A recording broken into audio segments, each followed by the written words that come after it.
Darn. Well, on YouTube.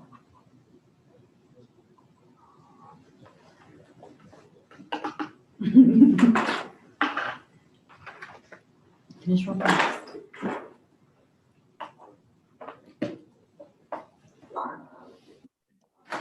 On YouTube.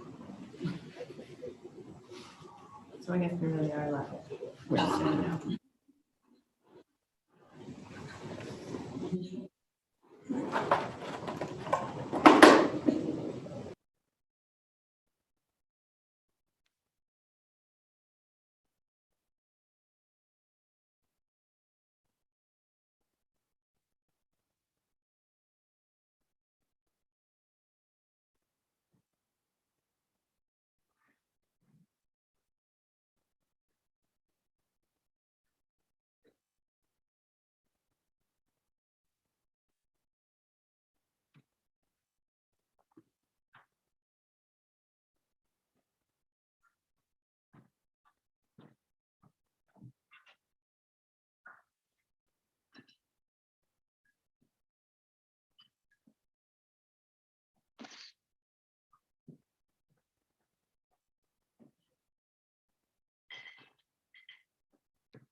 Do we have a quorum? Mhm.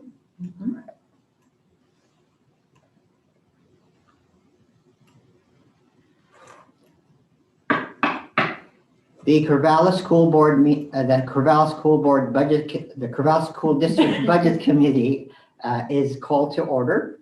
And the first item on the agenda is welcoming, and I want to make sure that we recognize and welcome our newly appointed Citizen Committee member, Shauna Tomini. Welcome, and also congratulations, board member-elect. So Shauna Tomini will be serving in the capacity as a Citizen Committee member until June 31st.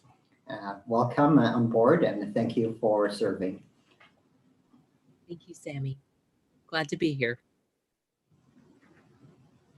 Now, the next item on the agenda is calling for nomination for our nominations for Budget Review Committee Chair. Nominations are voiced for Budget Committee Chair, and I would like to ask, is there any nominations? And I do have Vice Chair Sarah Finger McDonald. Do you have a nomination? Yes, I'd like to nominate Andrew Freeburg to be our committee chair. And member Andrew Freeburg, do you accept the nomination? Gladly. All right. Is there any further nominations?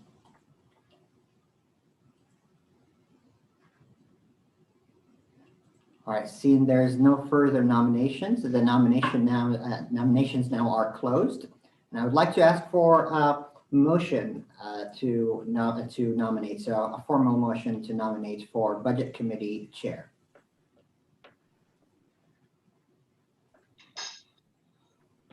Well, if no one else will do it, so moved. I feel awkward moving to nominate myself, but. All right. I was raising my hand. All right, how about Vince? I move to nominate Andrew Freeborg as chair of the Corvallis School District Budget Committee for 2021. Is there a second? I will second it.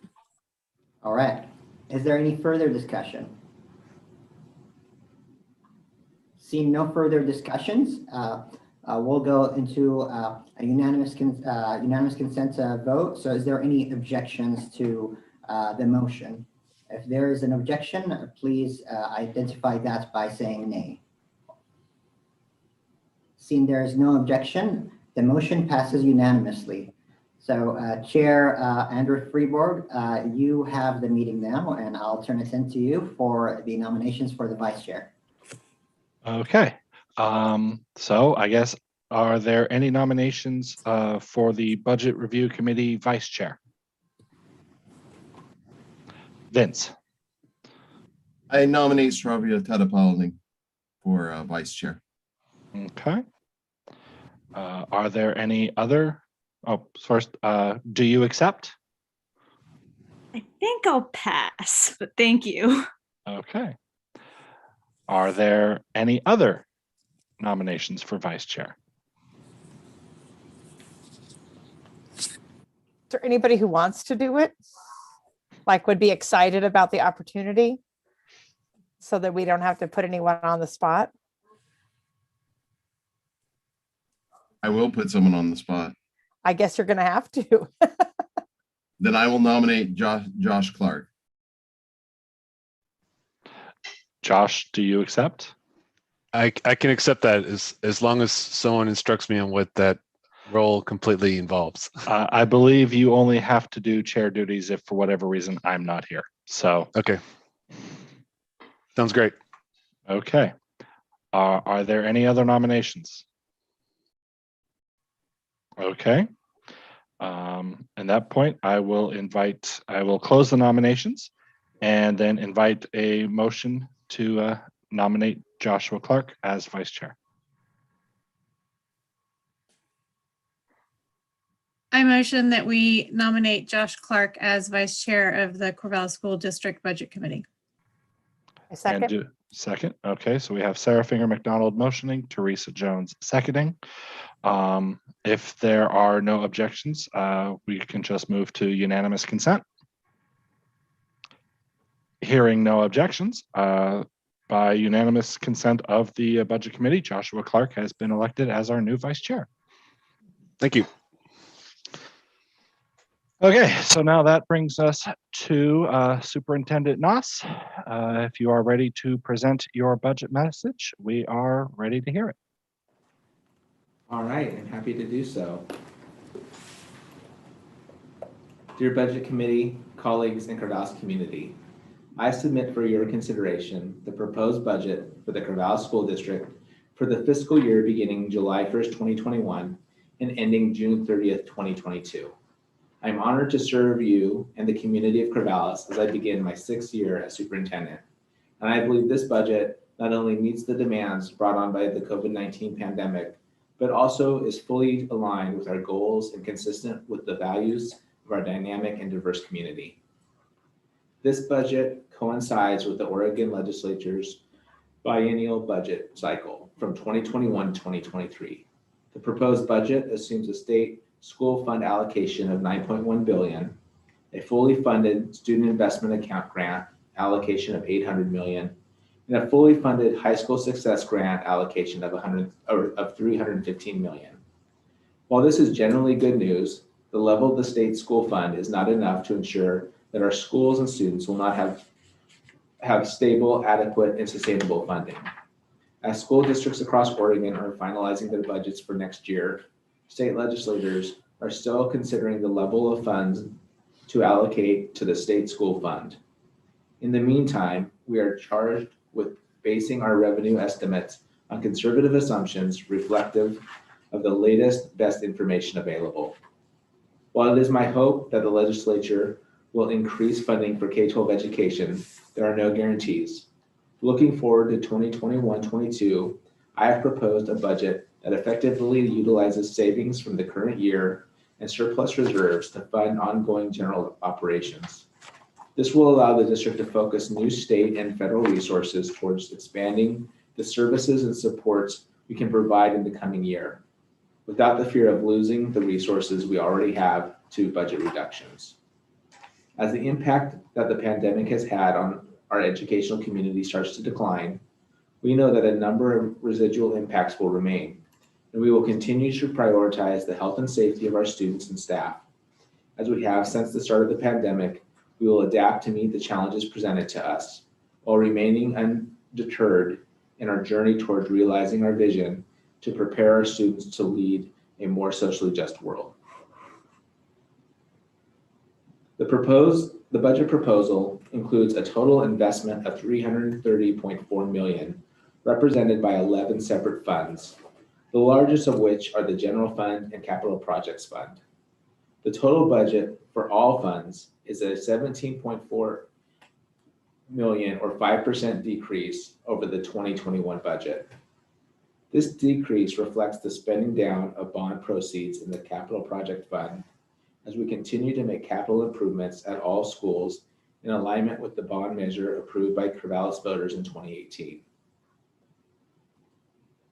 The proposed budget includes ongoing allocations for strategic investments to support the district's plan for supporting equitable learning recovery, outlined on pages 28 through 32 of this document, while recognizing the financial challenges that we face with adequately funding all priorities. General Fund budget. The General Fund represents 29% of the 21-22 proposed budget for all funds and accounts for more operating activities of the district, except those activities required to be accounted for in other funds. General Fund reserves come from two main sources: local property taxes and the state school fund, primarily funded through state income tax. The proposed budget assumes a state school fund appropriation of $9.1 billion, with 49% allocated in the 2021-22, the first year of the biennium. This is the level of funding currently proposed in the Oregon Joint Committee of Ways and Means Co-Chairs budget framework. It represents an increase of only 1.1% or $100 million statewide over the current biennial allocation of $9 billion.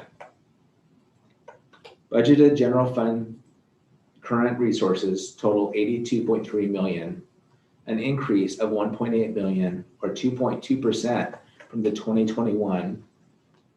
The majority of the increase in general fund resources is due to a typical increase in property taxes. Budgeted general fund current requirements total $86.5 million, an increase of $0.3 million or 4.4% from the 2021.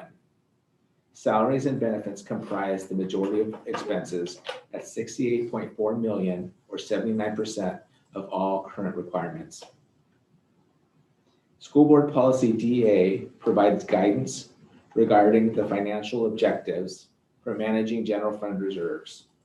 Those objectives include establishing a sustainable level of programs, protecting the district from unnecessary borrowing to meet cash flow needs, providing prudent reserves to meet unexpected emergencies, protecting against catastrophic events, and meeting the uncertainties of state and federal funding. As outlined in the policy, all general fund contingencies and reserve accounts are budgeted to result in the levels required. Assuming underspending of 2%, a projected operation deficit of $2.4 million will be offset by surplus reserves. Local option levy. Under Oregon's property tax law, a local option levy gives individual communities the ability to supplement state funding for their local schools. In November 2016, voters in Corvallis renewed a 5-year local option levy, originally approved in 2006 and renewed in 2010, at a rate of $1.50 per 1,000 of assessed value. The current levy expires on June 30th, 2022, and the district will seek voter approval for another 5-year renewal in November of 2021. These funds are generated in the general fund, and the district expects to receive $8.4 million in local option taxes in 21-22. The majority of taxes received from the local option levy, about 50%, fund 40 full-time classroom teachers, or about 10% of the district's total teaching staff. As a result of the local option levy, class sizes have been stabilized or reduced. Students have had more access to counseling and social work services, and elementary students receive PE, music, and art instruction. Local option funds also help support the district's teacher mentor program, high school athletics and activities, and expand vocational and technical education programs at our secondary schools. Grant fund budget. The grants fund represents 7% of the 21-22 proposed budget for all funds and accounts for local, state, and federal grants received by the district for specific programs. Major resources include the following grants. The Student Investment Account Grant. During the 2019 legislative session, the Student Success Act marked a turning point for public education in Oregon. And when fully implemented, schools in Oregon will see an additional $1 billion investment each year. At the heart of the Student Success Act is a commitment to improving access and opportunity for students who have been historically underserved by the education system. The Student Investment Account represents 50% of the Student Success Act funding dedicated for public schools in Oregon. These funds are budgeted in the grants fund, and the district expects to receive $4.2 million in 21-22. The primary use of these funds is to meet the mental or behavioral health needs of students and increase academic achievement for students who have historically experienced academic disparities. New investments in 21-22 include special education staffing ratios that support inclusionary practices, additional mental health therapists and skills trainers, the improvement of systems that support data collection and analysis to inform equity-based decision-making, and more opportunities for middle school students to participate in extracurricular activities. The High School Success Grant. The High School Success Grant and College and Career Readiness Act of 2016, Major 98, was approved by voters in 2016 and provides direct funding to school districts to establish or expand career and technical education, CTE, programs, establish or expand college-level educational opportunities, and establish or expand dropout prevention strategies. These strategies support the needs of students related to engagement, personalization, achievement, and college and career readiness. These funds are budgeted in the grants fund, and the district expects to receive $3.7 million in 21-22 to continue the implementation of strategies outlined in the measure.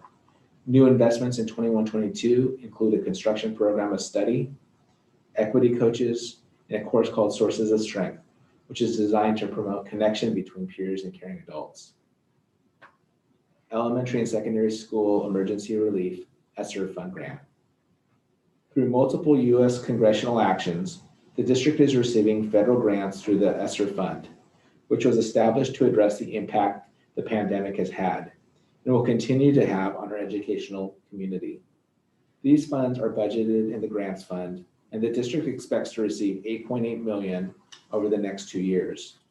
Central to our planning on the use of these funds is the need to measure and address unfinished instruction, prioritize students with the most opportunity for growth, and enhance instruction and blended learning. Next year, these funds will be used to provide dedicated instructional support in all kindergarten and first grade classrooms, with a focus on helping our youngest students build foundational skills to become proficient readers by 3rd grade. In addition, while learning from home was difficult for many students, some of our families found the virtual environment preferable to the physical classroom. So we have decided to invest resources in maintaining our Corvallis online program for students who would like to continue in this learning style. Esther Fund grants will support this work until the school has gained sufficient enrollment to fund its operations. Summer Academic Support Grant. Through Oregon's legislative action earlier this year, House Bill 5042A authorizes the Oregon Department of Education to make available $195.6 million in state general funds and $10 million in federal funds to school districts for academic summer schools to support high school students facing academic credit loss, summer enrichment programs, and wraparound childcare. These funds are budgeted in the grants fund, and the district expects to receive $2.3 million between now and September 30th, 2021. This summer, our students will receive additional instruction, mental health support, and opportunities to gain their confidence after the pandemic year. In addition, we are collaborating with Corvallis Parks and Rec and the Boys and Girls Club of Corvallis Child Care Program. Academic support this summer will include a 5-week credit recovery program for high school students and academic boost programs for both elementary and middle school students. Capital Projects Fund. Corvallis voters approved the issuance of $199.9 million in general obligation bonds on May 15, 2018 to finance capital improvements at all schools. The successful passage of the 2018 bond is helping us make sound investments, solve long-term challenges, and transform an aging infrastructure to offer more innovative and equitable opportunities for all students. Bond proceeds are providing funds to install new safety and security equipment, replace portables with permanent classroom spaces, replace 2 elementary schools, renovate and repair school buildings, and expand educational spaces for career and technical education programs. The Capital Projects Fund represents 49% of the 21-22 proposed budget for all funds and accounts for activities related to the acquisition, construction, and equipping of school facilities. Capital Project Fund revenues come from 3 main sources: proceeds from the sale of bonds, bond premium, and interest earnings. The 21-22 proposed budget for the Capital Project Fund totals $161.1 million and includes funding for several projects planned for the upcoming year, including the replacement of Lincoln Elementary and Husky Elementary, and renovations at Adams, Jaguar, Wildcat, and Corvallis High School. In conclusion, this budget proposal is a reflection of the times we are in and the anticipated needs for the coming year. While there is a lot we do not know about the year ahead, what I do know is that our teachers and administrators, our support staff, our families, and especially our students have shown remarkable resilience and determination in the last year. Although the pandemic was has challenged us in new and significant ways, It has also highlighted that with focus, perseverance, and creativity, we are capable of remarkable work. The pandemic's imprint on next year will be real, but so are the numerous discrete revenue streams available to us. Using all of the resources at our disposal, we will look to strengthen existing operations and identify new and expanded programs and services that will provide the support our students need to help them succeed now and into the future. With renewed optimism, I remain confident about the capacity of both our organization and community to advance our vision of serving all of our students. It feels good to pick up our heads, reflect on what we have learned as a community, and prepare for the 21-22 school year. I would like to express my appreciation to our community for their generosity in supporting our local option levy and capital improvement bond. These are significant contributions, and we would not be able to provide the level of service and learning to our students without that support. I would also like to thank the members of the Budget Committee for their service, support, thoughtful analysis, dialogue, and consideration of this proposed budget. Thank you.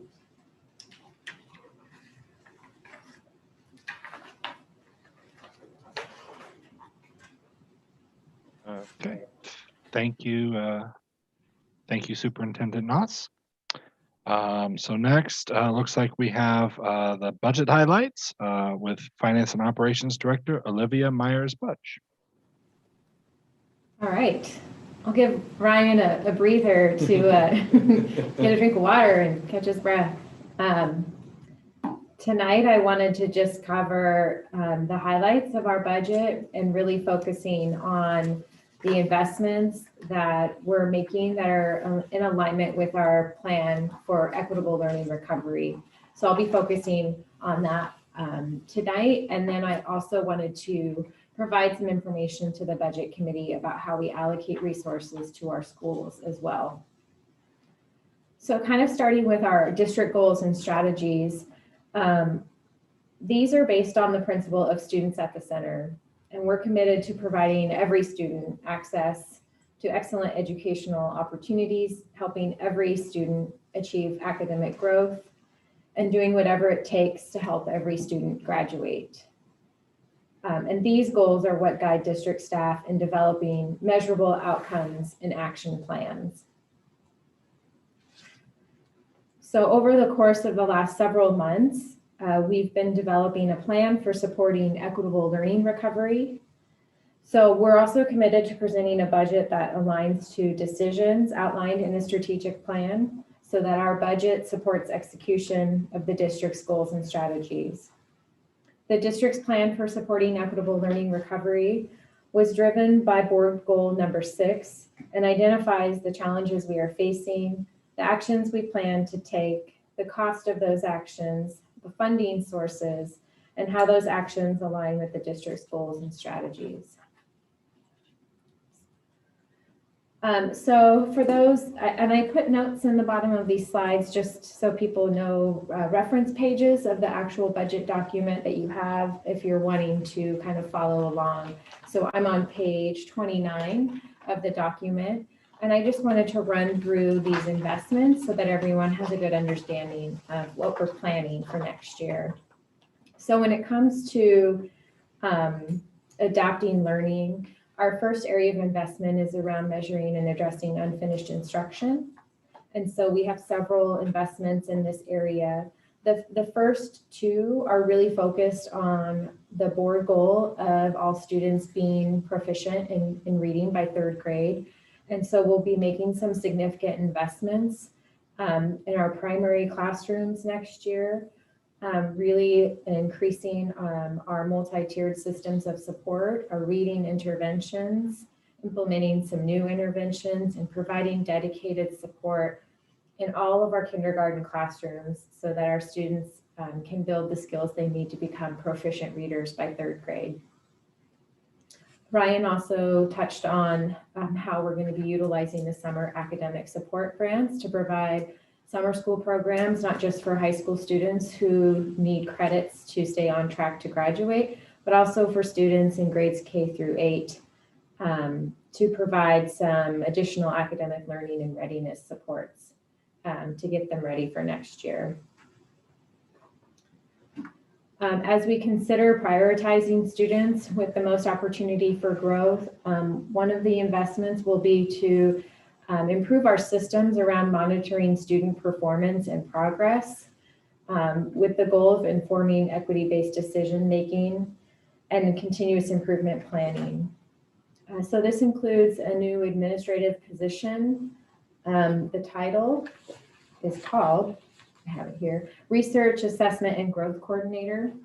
And so that's a new position that we are currently recruiting for with the goal of managing the district's assessment program to monitor student performance and progress and providing support to staff for continuous improvement of the district's instructional programs.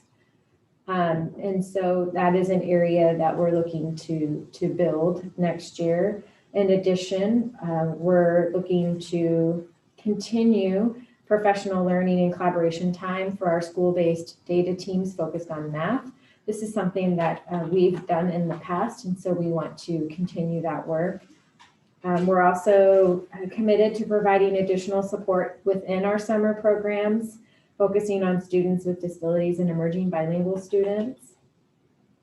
And then we're also looking to utilize some of our high school success grant funds to add graduation coaches at each of our high schools with a focus on improving our systems to identify, support, and monitor students who may be at risk of leaving school or not graduating on time.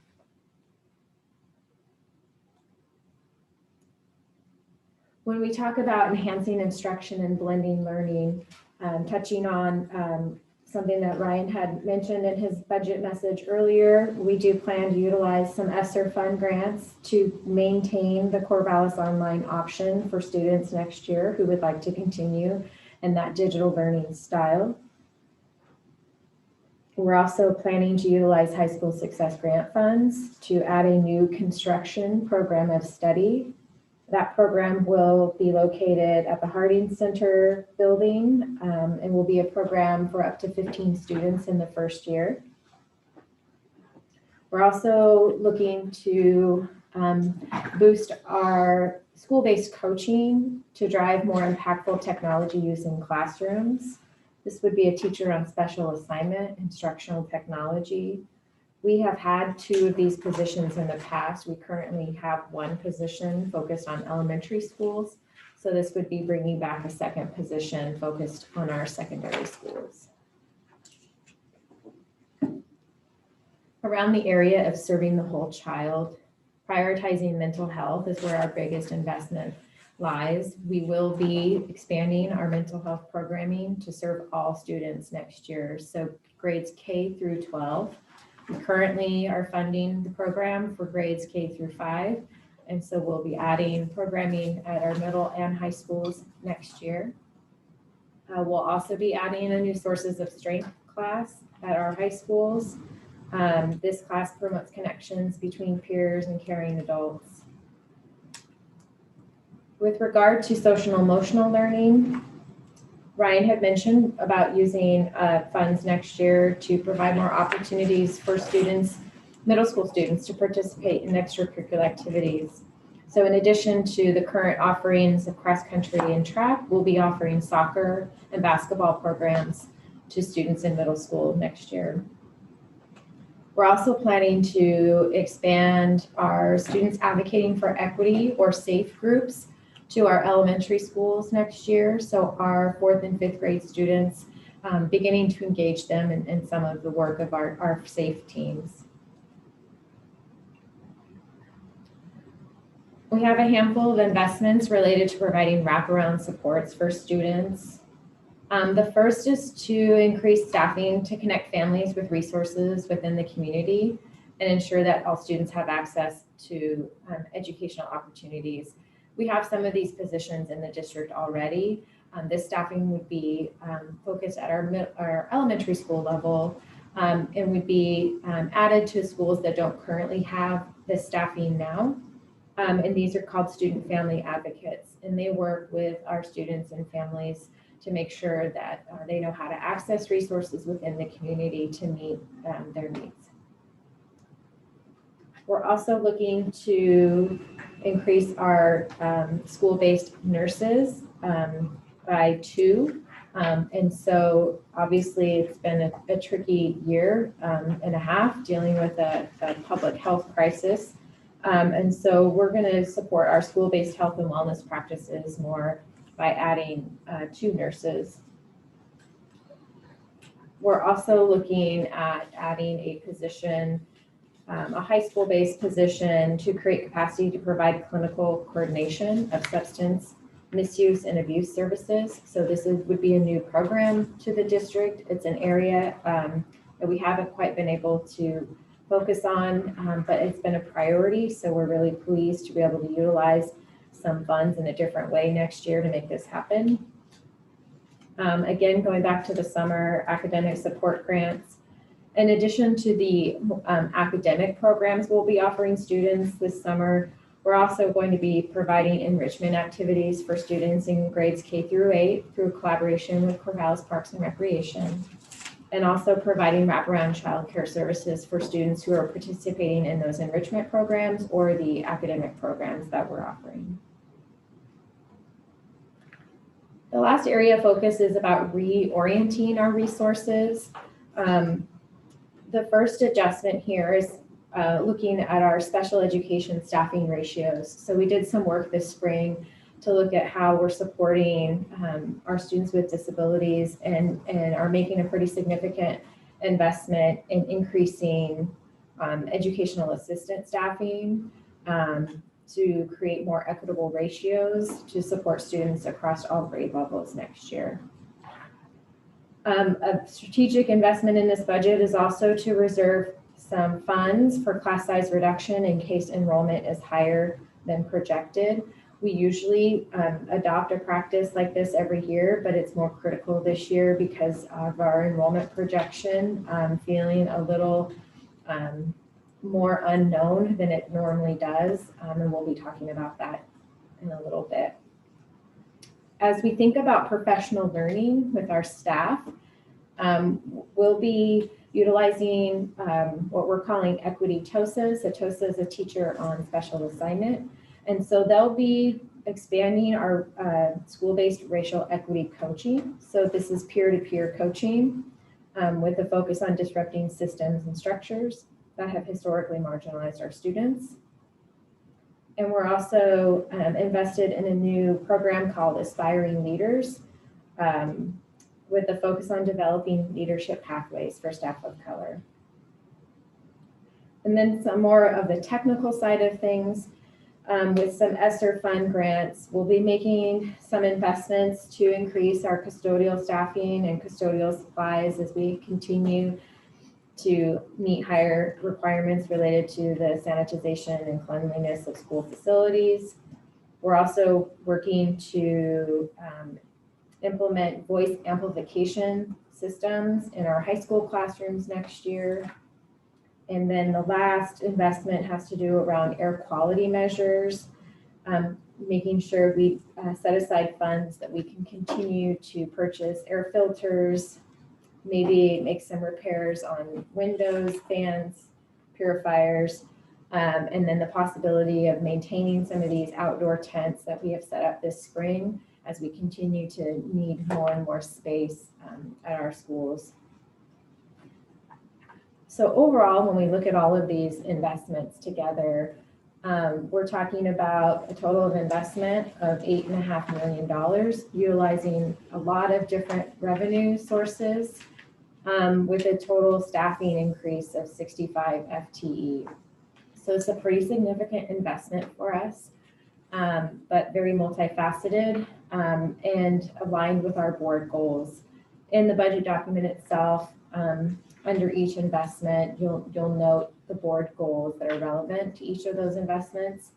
But I just wanted to point that out. I didn't hit on that for every item. Okay.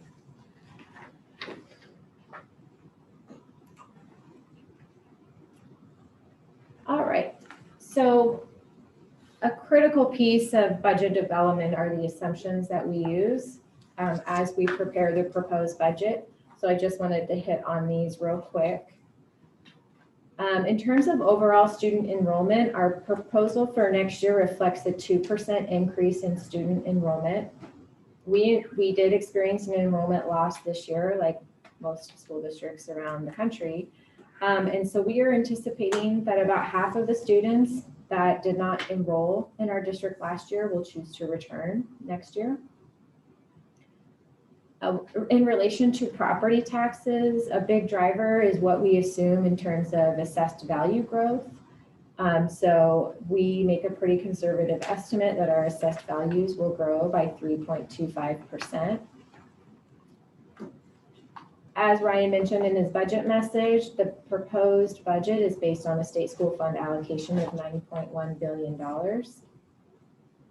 And then with regard to the biggest portion of our spending budget, our employee salaries and benefits, we are assuming that all employees will receive experience step increases in addition to a 1.5% COLA next year. So what this looks like graphically, when we talk about student enrollment increasing by 2%, you can see here how we took a dip in 2021 and then an anticipated 2% increase next year. Overall enrollment is still in a decline and probably would have been even had the pandemic not happened. This is a snapshot of our assessed values. You can see our assumption for an increase of 3.25%. The actual increase that we experienced this year was 3.37%. With regard to the state school fund, a $9.1 billion allocation and receiving 49% in the first year, you can see that it's actually a reduction in revenue to the school district. And with regard to prior years, what you'll notice is that in 17-18, the allocation was $8.2 billion, and we received that 50% in the first year and 50% in the second year. The 2019-21 biennial allocation is $9.0 billion, 49% in the first year, 51% in the second year. So this is what 9.1 billion looks like for us. And I know that there's been some recent events that are happening statewide. A revenue forecast came out yesterday, and there's been some meetings in the legislature and definitely some advocacy around increasing the state school fund allocation. And I showed a similar slide when we had our orientation meeting a couple of weeks ago, but I just kind of want to revisit this so that we kind of have a good understanding of what these different scenarios would look like. So the column on the left side is 9.1 billion, the 2021-22 proposed budget. So that is a summary of our proposed budget. And you can see that we're planning to have an annual operating deficit of about $2.4 million. We do have some surplus reserves that we intend to utilize to offset that deficit. But if you go across towards the right, you can see at the 9.3 billion scenario and the 9.6 billion scenario, how that changes, not just what we have proposed for the budget, but the second year of the biennium as well. So even at 9.3 billion, I want to point out that we would be operating at a deficit if we were funded at $9.3 billion as well. So that wouldn't change, and we would still be utilizing surplus reserves to maintain a balanced budget. At 9.6 billion, which is a number that is being advocated for at the state, you can see that that's what it would take to have us not be operating at a deficit next year. And so these just present some different scenarios and a glance at what our ending fund balance and the percentage or the ending fund balance as a percent of total revenues, just so that we can kind of monitor where we're at in alignment with our board policy on the level of reserves that are required. So with regard to staffing, the proposed budget does reflect a pretty significant increase of staffing of 62 FTE. All of that staffing comes from our plan for supporting equitable learning recovery. And so outside of that plan and all those new revenue streams, we're really not anticipating staffing increases in our general fund or in those other areas. And so this is all attributable to our new investments plan for next year. I also want to note that you can see that between 2019-20 and our current year, our staffing stayed flat, which is good. But remember, our enrollment decreased pretty significantly this year. So we did maintain our staffing levels as they were planned, even though our enrollment did decrease. So this is a snapshot of what our planned staffing for next year looks like in terms of the different employee groups that we have. So our licensed staff makes up about 46% of our total staffing, our classified staff at 48%. Usually our licensed staff represents the majority. We see a boost of our classified staff in the budget for next year due to the dedicated instructional support in our primary classrooms. So that did increase that's going to increase classified staffing quite a bit. And then you can see administrators represent about 4% of staffing, and then we have a handful of other non-represented staff at 2%. With regard to salaries and benefits, this is the biggest portion of our operating budget, and you can see how this has changed over time. Between the current year and next year's proposed budget, we are anticipating salary and benefit costs to increase by almost 11%. That's primarily driven by the increase in FTE. And you can kind of see how in prior years, you'll notice that in 1920, benefits increased quite a bit. We did, so our PERS rates changed on July 1, 2019. So that was a big driver in our salary and benefit costs starting in 2019-20. In July 1, 2021, our PERS rates are changing again, but this time they're decreasing by about 2%. So that's not having a negative impact on the budget and allows us to add some of even more of the staffing in alignment with our plan because the benefit cost is changed a little.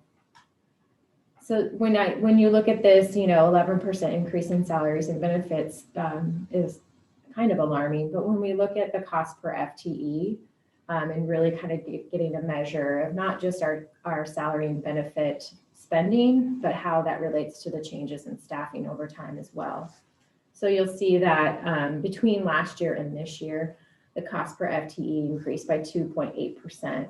Our proposed budget and the assumptions in our proposed budget reflect a 3.4% in cost per FTE. And again, kind of that last check-in point on our student staff ratios. Obviously, we know that our enrollment has changed this year. We anticipate that it's going to increase a little bit next year, but we're also anticipating some big investments and especially some staffing investments with some of these new resources. So our student staff ratio is expected to continue to decrease. Over the period of time that this graph represents in just 5 years, it's actually will decrease by 20%, going from 9 to 7.2. So that's actually, it's great news for our students, especially as we're trying to focus on getting our students back in school, regular basis, and getting them ready for next year and getting them the additional support that many of our students may need. So I'm going to touch base real quick just on how we allocate resources to schools. We don't always talk about this, but it is a pretty big component of our budget development, and it starts in the winter of each year as we start meeting with all of our school principals. And so we allocate resources to schools within 4 different buckets. We allocate staffing through what we call classroom FTE. We allocate staffing through what we call elementary enrichment FTE. We allocate staffing through what we call basic school support FTE, and then we allocate dollars to schools through what we call discretionary allocations. So classroom FTE is just driven by projected enrollment and target class size. So at our elementary schools, it's a pretty basic formula. We look at our projected enrollment for that school, divide that by our target class size, and that's our classroom FTE, obviously rounded to the nearest 1.0 FTE. For our middle and high schools, it's a little more complex because our students are enrolled in, a certain number of courses each year, and our teachers, teach a certain number of courses to be considered full-time as well. So for middle schools and high schools, we look at not just the projected enrollment, but we also look at how many sections our students scheduled in each day. And then we look at the target class size and the definition of what a full-time teacher teaches. So a middle school example, middle school kids take six classes each day, and a full-time middle school teacher teaches 5 out of 6 courses in any given day. And so our target class size for middle school is 28, and it's 29 at the high school. I forgot to mention it's 24 at our elementary schools. So elementary enrichment, this is the staffing that is funded by the local option levy. So our elementary students, so every day of the week, our elementary students have the opportunity to have a PE, music, or art class. And so we allocate our elementary school staffing so that kids have 2 sessions of PE per week, 2 sessions of music per week, and 1 session of art per week. Basic school support FTE is everything outside of that classroom teacher. And so it covers multiple areas, including school administration, counseling and social work, instructional support, administrative support, student support, assessment, library, and technology. So the areas in blue represent areas where we've made changes in the proposed budget. So in counseling and social work, we increased our baseline staffing for elementary schools for a counselor from 0.5 FTE to 1.0 FTE. So every elementary school will have a minimum of 1.0 FTE school counselor or social worker. And with regard to instructional support, we've made some adjustments to our high schools. Our new graduation coaches are part of this allocation, and then our equity teacher on special assignments as well. In student support, we are increasing the baseline for our elementary health rooms. So we previously had a baseline of 0.25 FTE, and that's increasing to 0.5 FTE for next year. And we also made some modifications to the formulas that we use to determine educational assistant support in our schools to create more equitable comparisons across schools. So when we look at discretionary allocations, this is a dollar amount. And again, we start with our projected enrollment, and then we weight that projected enrollment based on school needs. So we look at students navigating poverty, students with disabilities, emerging bilinguals, and students showing opportunity for growth. So a school's weighted enrollment is then multiplied by a fixed dollar amount per student. And so there's 2 calculations that are made, and depending on the level, the dollar amount fluctuates. But so our elementary schools would be the low level. And so we're talking about $200 per student using the weighted enrollment. And then at the highest level at our high schools, that number is $65 and $275 per student. So when we look at total discretionary allocations, our schools were allocated $2.2 million next year. And you can see that our schools were also allocated 459 FTE next year.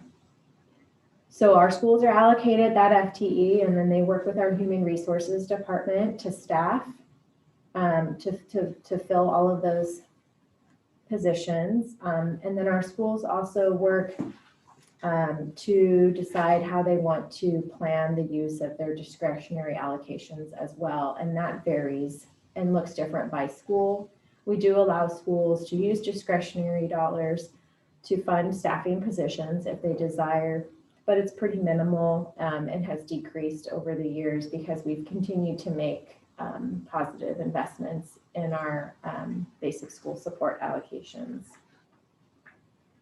So I wanted to just kind of go through that, the plan for recovery and how we allocate resources to schools. And I know after public comment, we do have time for questions, but if there's questions specifically to the stuff that I just presented, I think we can address those now rather than waiting.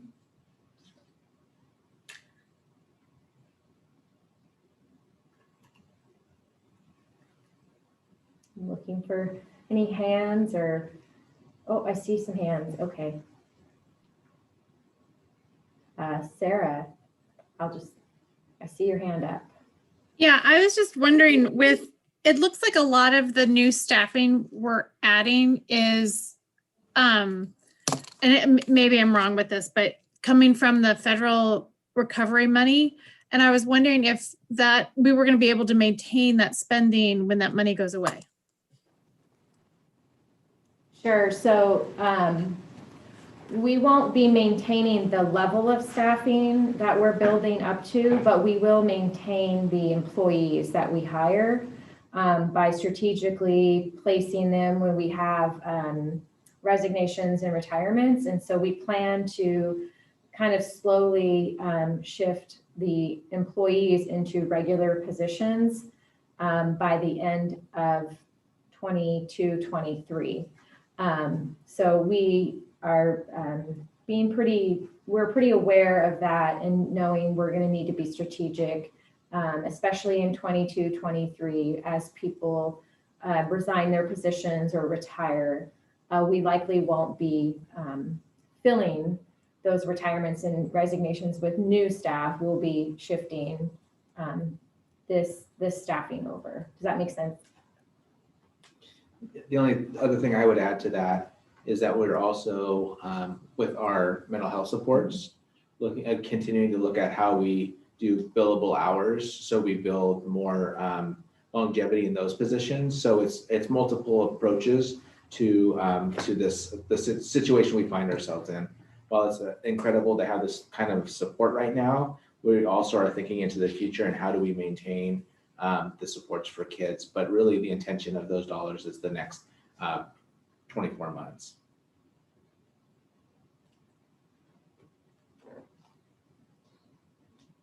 Jay, you've got your hand up. Thank you. Just a couple of questions. And everybody has a piece of the elephant in their little corner. So I see high schools often. And my question is does the FTE that we're looking at in high school specifically head at all towards guidance counseling? Because I hear some juniors and seniors saying, I'm lost. I'm really concerned. I don't know what I'm going to do.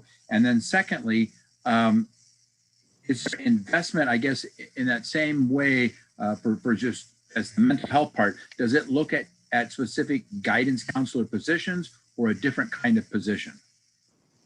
Let me take that one. So I'd say a couple of things, Jay.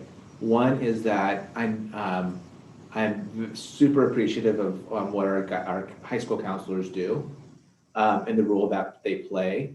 And they're also the scope of what they are wanting to do and expected to do is vast, as you know.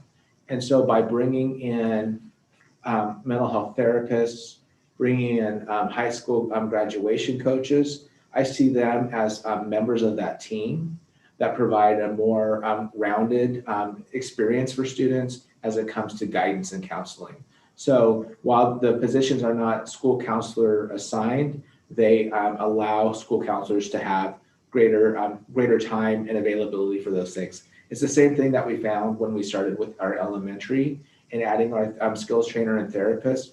Our counselors started to say, wow, I actually get to be a school counselor now. And so that is how that really plays out for us. And then can you repeat the second question you had? Well, I think it dovetails because what I heard you saying was this might be a 1 or 2 year investment And then would those people, for instance, I think you call it a graduation coach or something like that, might that person have the skills and background to become a guidance counselor if there were attrition in that area? So we're posting those as certified positions. So somebody who is a licensed employee, whether or not they have that counseling licensure is something that I can't speak to right now. Okay. But that is, again, and then on the other side of it, that is that mental health piece. And that's what Joe and Sabrina came and spoke to the year before last. And how do we, again, continue to build in some of those federal dollars, those reimbursement dollars to maintain those positions. I would also add that the mental health therapist and the graduation coaches are both funded with ongoing revenue sources through the student investment account or the high school success grant. The mental health therapist that we're implementing next year through the Esther grant fund, we anticipate shifting to the student investment account because we anticipate that that's going to grow each year. And so those positions won't be funded permanent, they're not going to be all funded with one-time money.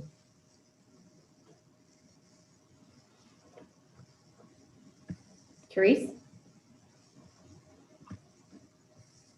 Thanks. I have lots of questions. Let me go through my list and see which one I want to ask most. Okay, I have, here's a question. So I love what you have laid out in terms of ways to bring more support to our students, some of the key investments that you're talking about making. I'm curious what budget you would need to see from the state to make those positions something that you could keep. Because like, I think a high school, a graduation coach could always be useful forever. So what number, and maybe you don't know that right now, but I would like to see that number because that's the number. I want every district in this state to be able to have that. That's the number we need from Salem. So what is that number? So maybe you get back to us on that question. And then I had a question about, for Corvallis Online. So I know that we have talked about expanding into or maintaining Corvallis Online next year, which is kind of a necessary thing because we've got to provide access to education for families. We still don't entirely know exactly what the situation of our public health circumstances will be beyond next year. Do you want to cultivate a place for Corvallis Online in our district? Are you permanently or maybe just for the next year or two, or does that remain to be seen based on the response from next year? Yeah, I think there's sort of two hydraulics. I think one of them is enrollment. So with additional enrollment, it's a program that could become self-sustaining over time. So that's one piece of this. The second piece is is sort of the costs associated with the program. Right now, we're accounting for FTE based on a number we're sort of predicting. And if that number is smaller, that FTE amount will go down, and that might also change the cost associated with the program. So those are the two things we're really looking at right now, and then just continued interest in the program. So again, I think it's something that we're assessing annually right now, and we're also looking to see if it's becoming self-sustaining, and or if families are continuing to want to enroll in it. So we're sure for next year, and then we're going to continue to assess. Okay. So then I assume that in the next year, we will hear back from you the number of staff positions that are needed to support that and what that's shaping up to in terms of cost and participation and such. So thank you. I just want to know how many questions do you want to hear from us tonight, and how many do you want us to send in? Because I had extra time, so I made it through my budget book. So I just don't know. I don't want to keep putting my hand up. So can we get some guidance on that? I have a point of information or inquiry, if that's in order, Mr. Chair. Okay.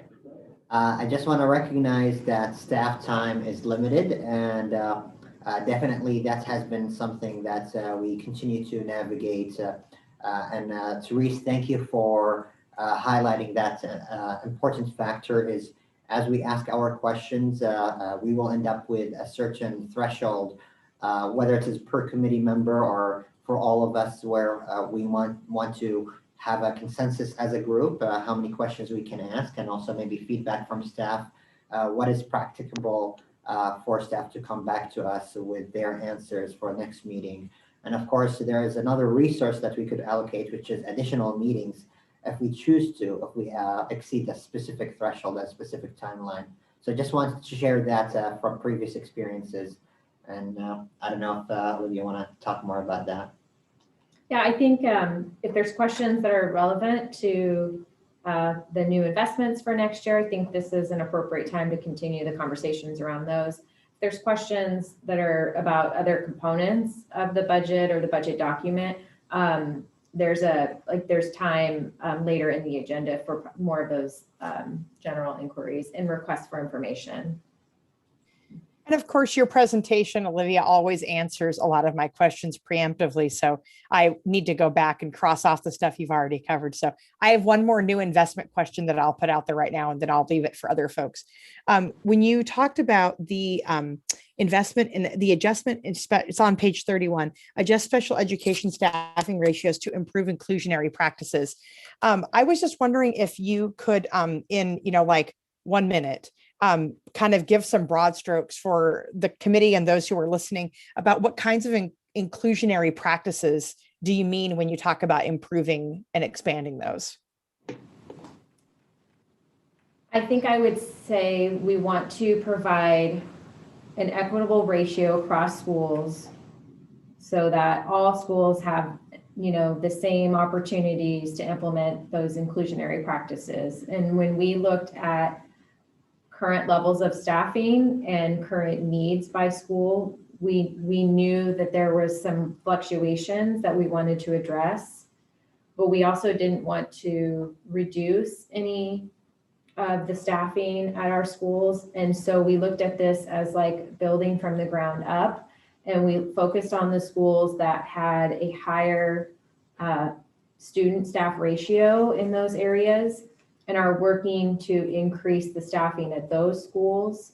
But it's a complicated formula and multiple iterations of that formula and lots of collaboration, between the teaching and learning department in our schools, and just looking at a lot of data to kind of come to what we're actually considering kind of like a step one to get to where we want to be. But we had to keep it affordable. And at 10 FTE, that's a pretty big investment. But we looked at what we really wanted it to look like. And I think I do have that here.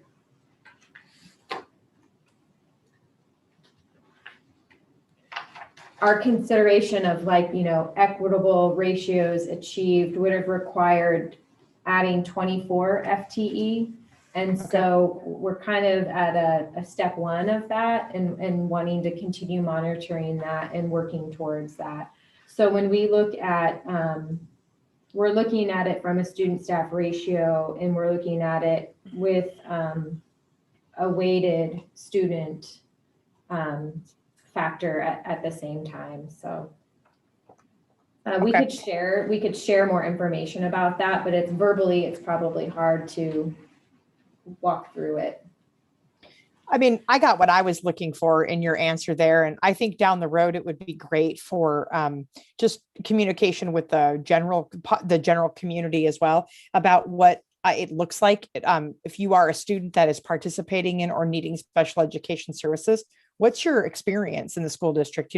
If you're a parent, what does it mean to try to navigate some of those?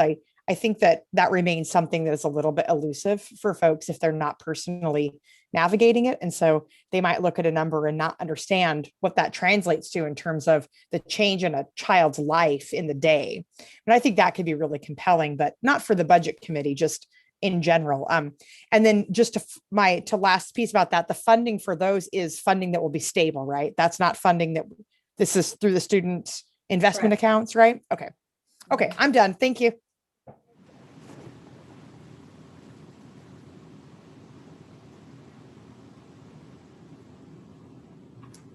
Lou? Thanks, Olivia, and thanks everyone else too for all the presentation materials. My questions were similar to what Sarah asked about, like sustainability of some of the investments coming in, and if there's a couple of things that I'm thinking. The student to staff ratio, the increase in special ed, increase in health folk in the buildings, the increase in all these things that community has been asking for and that everybody knows we need, right? That's here and that works for the district as well.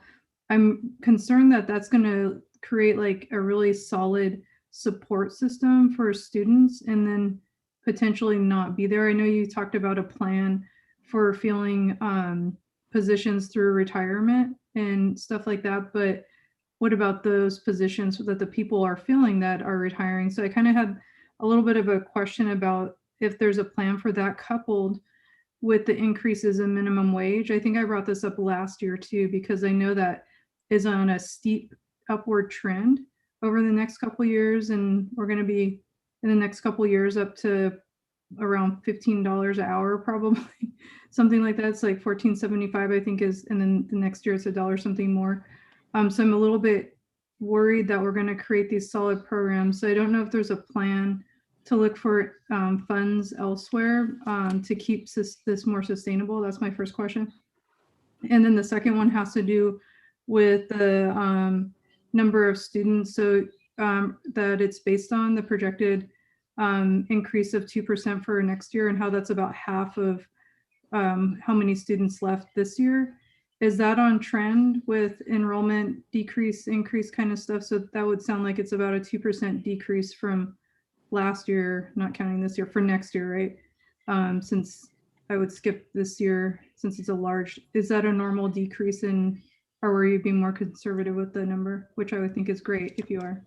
Yeah, we're being a little more conservative. Like historically over the last few years, our enrollment hasn't decreased by more than 1.5%. Like it's usually in that 1.0, like 0.5 to 1 range.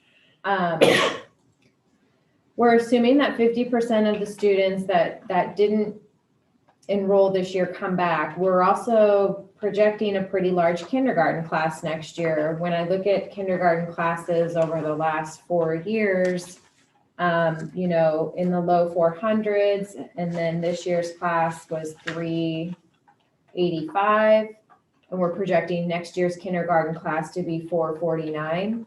So there's kind of multiple components to that, and looking not only at students that were enrolled that maybe left, that might return, but also counting for the fact that we had that low kindergarten class this year, and assuming we're going to have a larger kindergarten class next year as well. So I would say our enrollment overall, the 2% I think is conservative. I do think our actual enrollment will be higher than what we're projecting. I just don't want to bank on that right now. And I think it still feels a little squishy. Even as we continue to survey families about, what they're thinking and what options they'd like to consider for next year, I still think it's hard for us to put a finger on it.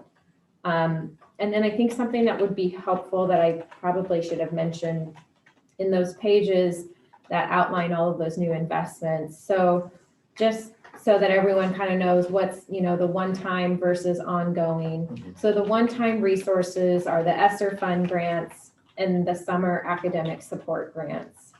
So title grants, high school success grant, student investment account, local option levy, those are all considered ongoing resources. And so a lot of the investments are tied into some of the ongoing resources, but I do think we're well aware of using one-time resources, especially with staffing.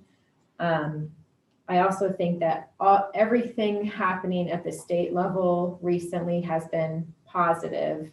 When I think about what we built the budget on and what our plans are based on, as time goes on, it does feel good. I mean, it's definitely not going in the wrong direction. It's going in the right direction.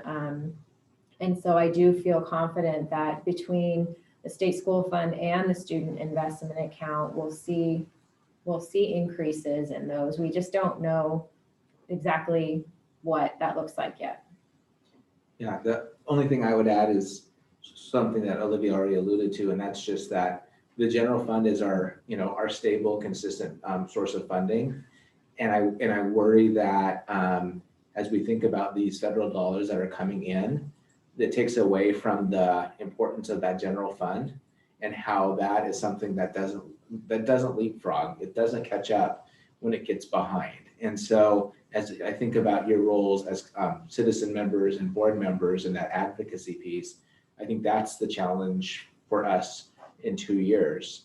And at the same time, with the money that came from the federal government and recognizing where we are coming out of a pandemic, what we needed to do with those dollars, I feel like we're really doing. And at the same time, I recognize the dilemma that it creates. So while I'm not giving a definitive answer, Lou, I hear you, and we feel the same way.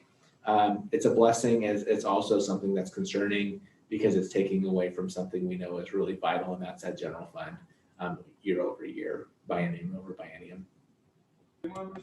Thank you all.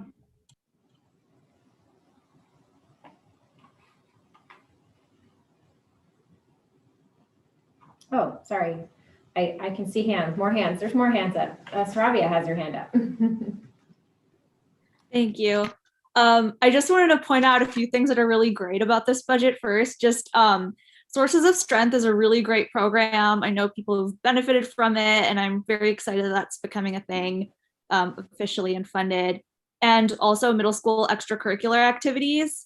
For a long time, I think most of those have been kind of outsourced, and I think it's better that they're being hosted within the school. So just wanted to highlight that. And I did have some questions. So I know that there have been a lot of students who've really been pushing for more support for recruitment of diverse teachers. And last year's budget, there was a $70,000 investment in that specifically. And I was wondering, I didn't see it laid out specifically here, but I was wondering, is that incorporated? Is that still there in like another part of the budget? Or can you clarify that?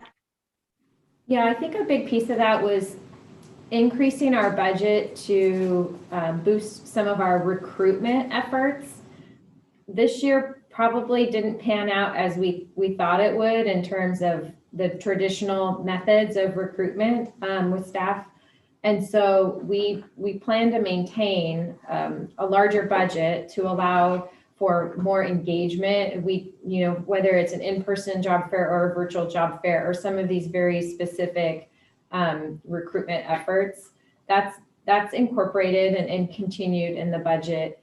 The new investment called out is specifically for that Aspiring Leaders Pathway, and that is a new program that wasn't established prior to this year. So, okay. And also in these, new budget items, there are some that are clearly identified with FTE, but some of them, the FTE isn't there. So I was wondering, is this because it's already existing FTE, or is not FTE not involved? And then what does that mean? Where does that money go? Yeah, it's kind of like a technicality on how we classify what an FTE is. So an example is our summer programs this year are obviously going to involve a lot of people and a lot of staff, but it doesn't reflect FTE. And it's because we classify that as like extra duty or additional time. And so it's not reflective of like a regular position. So that is a little, it's very technical, but it's kind of the way that we look at that. And so if there's no FTE, but it sounds like something that involves people and staff, it's probably because it's considered extra. Like summer programs, we're going to utilize existing staff to do that work. They're already an FTE in the budget, right? Because they're staff that already exists. So yeah, that's kind of a weird thing. Yeah. And one other question, you mentioned that you're going to hire family advocates, which is really great. A lot of other districts have that. And are those positions going to be classified? Yes, those are classified positions. There'll be 2 positions hired, serving 3 of our elementary schools that don't currently have that type of service in their schools. And then additional time working with Sarah Devine out of our district office, who coordinates a lot of our student family advocate work district-wide. And so those are, yes, they're classified positions. They're not, I know they're not certified. They're classified. Yes, okay. And what's the range for that position? Like do you have that determined yet? Are you talking about like the salary? Yeah. Okay, yeah, actually, well, let me see. So page. I just glanced quickly and I didn't see it in there. So, or the schedule, but. On page 232.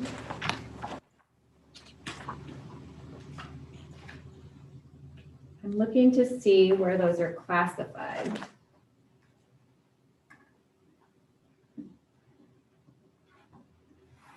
So I believe they're classified as standalone positions, bilingual student and family advocate. There's like a level 1 and a level 2 position. So, but the bilingual position. Yeah. Okay. So they're going to be bilingual? I know that at least one of them will be. Okay. Well, looking at the salary, I just think it's really great if they're going to be funded at that level too, because a lot of districts don't fund them at that level. I know because, yeah, so I think that's really great if that's going to be done. That's all the questions. Our HR director just texted me. She said range 17. Okay, good. Thanks. We are a team here.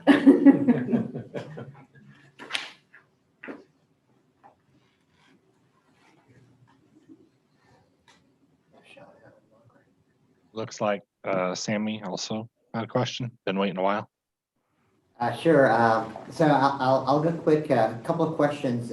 Comparing pages 29, 28 or 29 through 32 to how we had them last year for this year's budget.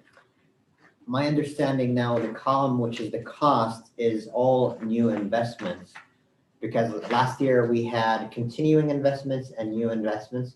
Could you elaborate, are these all new investments, or is there embedded in them some continuation that's not highlighted in this table? Yeah, the majority of everything listed here is a new investment. There are a couple of things that are being funded differently. I think the school-based data teams focused on math is a change in how it was funded. But other than that, I believe everything on here is new. Maintaining Corvallis Online isn't necessarily a new cost, but it looks different in how it looked this year. Yeah, I think it's all new. All right. Wow, this is great. And the next question, and I want to really highlight brief comments, appreciation to the growth mindsets, even in a time where we need to be frugal, but we are paying attention to where the strategic investments and the resources need to be invested most. And this table highlights that. One thing I see here maybe missing, or I couldn't really identify, is the surplus reserve above the board policy is about $2.44 million going to be used, with the assumption of $9.1 billion from the state fund. My question would be, what is this $2.44 million are going to be spent on, or where are we allocating it? And a follow-up with that is my concern for the sustainability of that. Right, so we spend 79% of our operating general fund budget on salaries and benefits. So you could say 75% is going to go to that. 15% to purchase services. So it's not necessarily identified as this is the general fund item that's being funded with reserves versus not. It's just looking at it, at the 30,000 foot level. And so it's going towards everything and anything in the general fund. One of the things that we talk about is the local option levy as an example. We just talk about the kind of the scope of dollars and how that equates to positions. So as you're thinking about it, in terms of what's 2.4 million, you could think about it in terms of FTE as a way to be able to articulate that and communicate that if that's what you're trying to address. That's how one way of looking at it. And so traditionally a full-time FTE for certified and classified, when we do those calculations, do you have that kind of near the cost per FTE? Yeah. I had a slide on that earlier. It's right about $90,000. So if you think about that, over 2.4 million. Can't do the math. Probably close to 27, right? Okay. So my next question would be, it's a little bit, I'll be honest, political with the state discussion around should we invest this $2.44 million into districts? And the question mark is this something that is an emergency? So the governor and the legislator leadership say, if we should tap into this school stability fund, we should declare an emergency, or we should highlight that there's an emergency.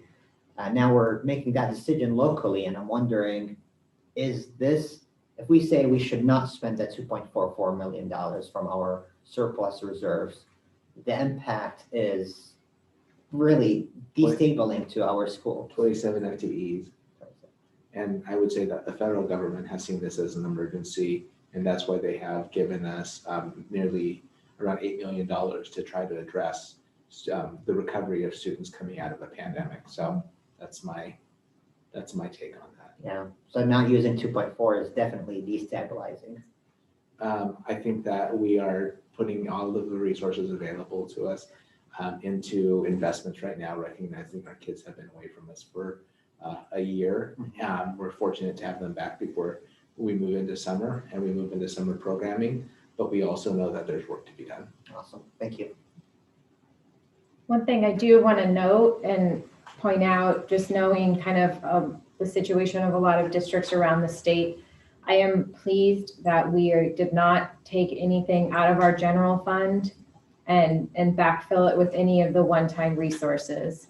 A lot of districts, because of the level of funding at the state, are using those Esther Fund dollars to backfill ongoing general fund operations, and that is not something that we did. And so I think that was an achievement on our part, mostly because we do have those surplus reserves, and that's why we were able to do that. Thank you. Thanks. Yeah. Margaret's got her hand up. So Olivia has partly answered this question, but I think for the initiatives on the 29 to 31, it would be useful to know how many of the FTEs are on one-time funding versus ongoing grants. And some of them, I mean, I know you're saying like the ESSER versus the SIA grant. Some of them are split funding sources in the funding column.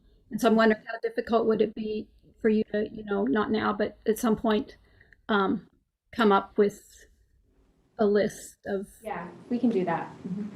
And then this is sort of related, but I'm just thinking how difficult it is or has been in the past to recruit bilingual staff. I'm thinking in particular where you're talking about having in the kindergarten or maybe first grade classrooms these EA type staff. And if they're thinking that they get like a hard money position in Salem versus something like this here. I mean, what kind of, you said you're going to try to find positions for them as people retire, but is that something you can sort of promise in a contract or give them like the opportunity to do one of the grow your own staff where they can, work from EA to becoming a teacher. So I'm just wondering sort of what incentives would you have for somebody to want to take a position that might not be necessarily stable? So there are a number of ways that we're looking at that. We're looking at that in terms of the position itself. We recognize that having a more diverse workforce and more folks who are bilingual is important in the programs that we provide. And so we're thinking about that in a lot of different ways. We're thinking about it in terms of our contracts and collective bargaining. We're thinking about it in terms of creating spaces where people can come together.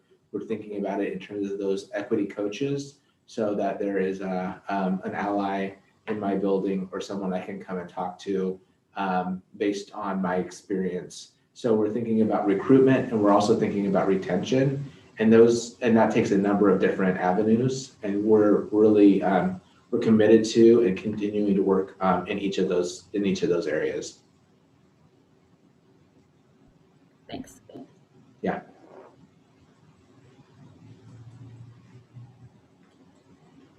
Shauna, you've got your hand up. And thank you, Ryan, for your budget statement, and Olivia for the so well organized budget and your presentation that really clarified a lot of the questions that I was bringing to the table.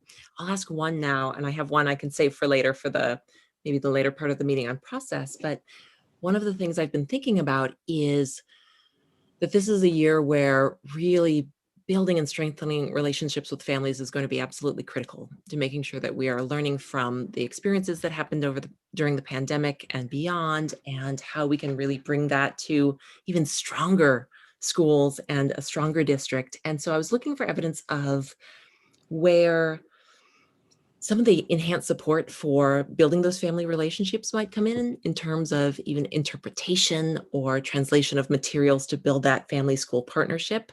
And I was wondering if that comes in with the discretionary funds that you were talking about. I know there you were talking about schools having some additional funds based on students emerging bilinguals. I'm thinking about families who may speak a language at home other than English or Spanish. Is that where that would live? Or is there another place where that might be accounted for?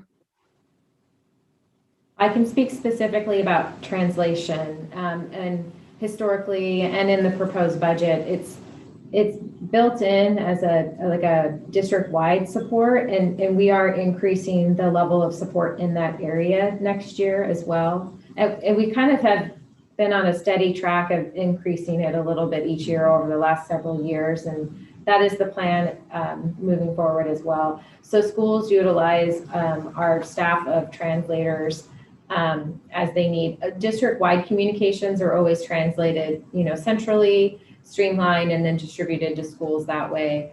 But it's an area of continuous improvement for us around translation and interpretation, and we continue to find, that our needs generally exceed our capacities, and so Ryan might speak to that as well, but.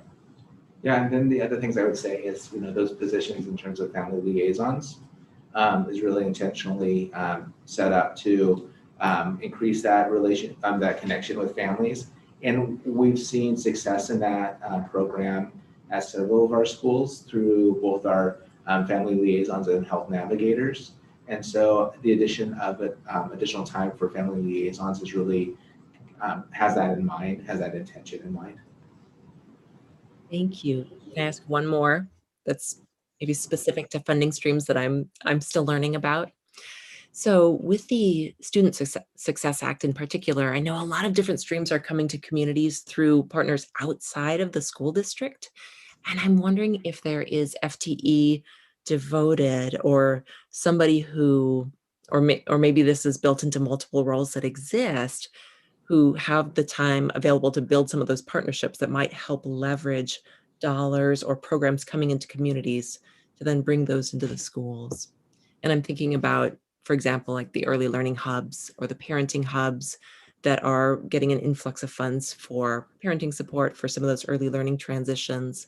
If there are folks or thoughts around having some time to devote to that coordination. Yeah, and so for the way that has looked for us has really been our coordinators. So Amy Leeson, who's our elementary coordinator, works closely with Christy at the Early Learning Hub for our region. And then I also think about it in terms of like opportunities around major 98 high school success. And so Linda Gregory is also one of our secondary coordinators who spends time working on that piece as well. So it's not a specific standalone program, but it's a role and responsibility for several folks on our team. Thanks, Ryan. That's okay. Yeah.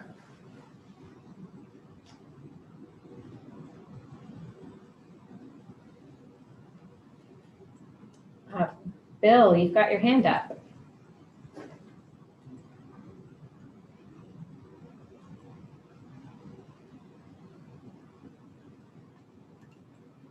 I just unmuted you, but we can't hear you.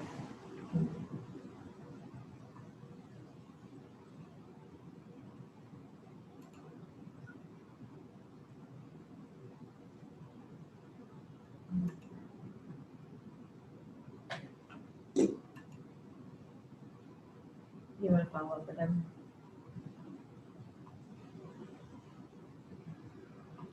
Bill, I'm going to have Jennifer get in touch with you so that we can make sure we get your questions in, okay?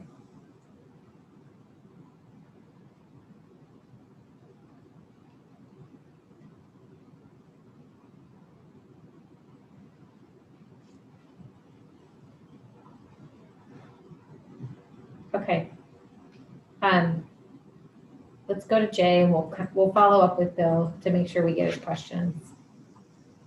I think one of these questions might be pertinent to what we're talking about. One might be for later, but can you explain? I think I see in the high school lots of computers that we've given to kids to do virtual learning during the year. Is there an investment that we can, what's the word, bring in from more dollars? That's an ongoing expense, I'm sure, to maintain those. Will we use those again next year? Is there money in the budget that we're talking about? And my simple other question is, would you be able to furnish us information, more details about the racial equity coaching plan? What are an outline of the ideas and so on that are going to be covered?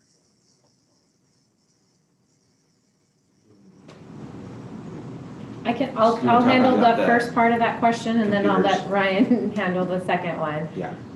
So we did, one of our big, commitments this year was to make sure that every student had access to a device and had access to the internet at home. We will continue that work. Our technology investments have been done on like a multi-year basis. And so our practice has been that we lease devices and with a 4-year replacement cycle.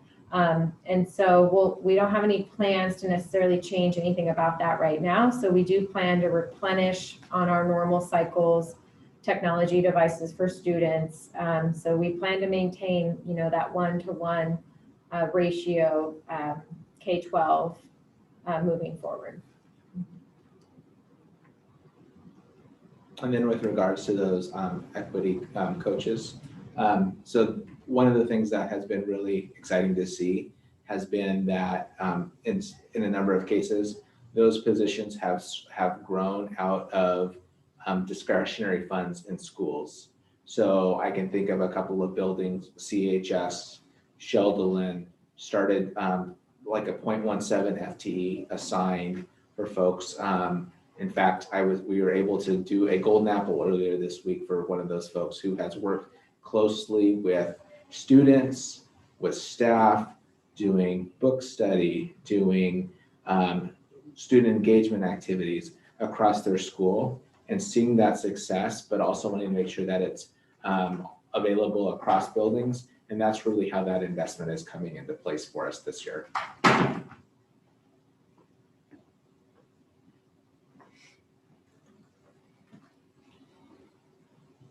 And so it's probably another place where you see less in terms of FTE and more in terms of dollars, because in a lot of places that's either a stipend or an extra duty beyond just FTE.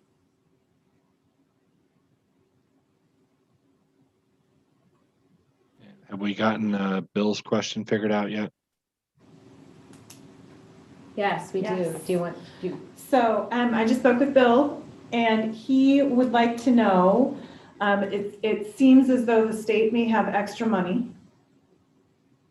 So he's hoping that means that would be an increase over the 9.1 billion allocation. And so at what point do we have to take action if we get extra money? sure. Or what does that mean for us? Yeah. Yeah, all signs are pointing to us eventually having an allocation that's higher than 9.1 billion. I think the big question is what is that number going to be and when will we actually know that? We do know the legislature is obligated to finish their work, by a certain date, which is right towards the end of June. We know that the revenue forecast that came out yesterday was really positive.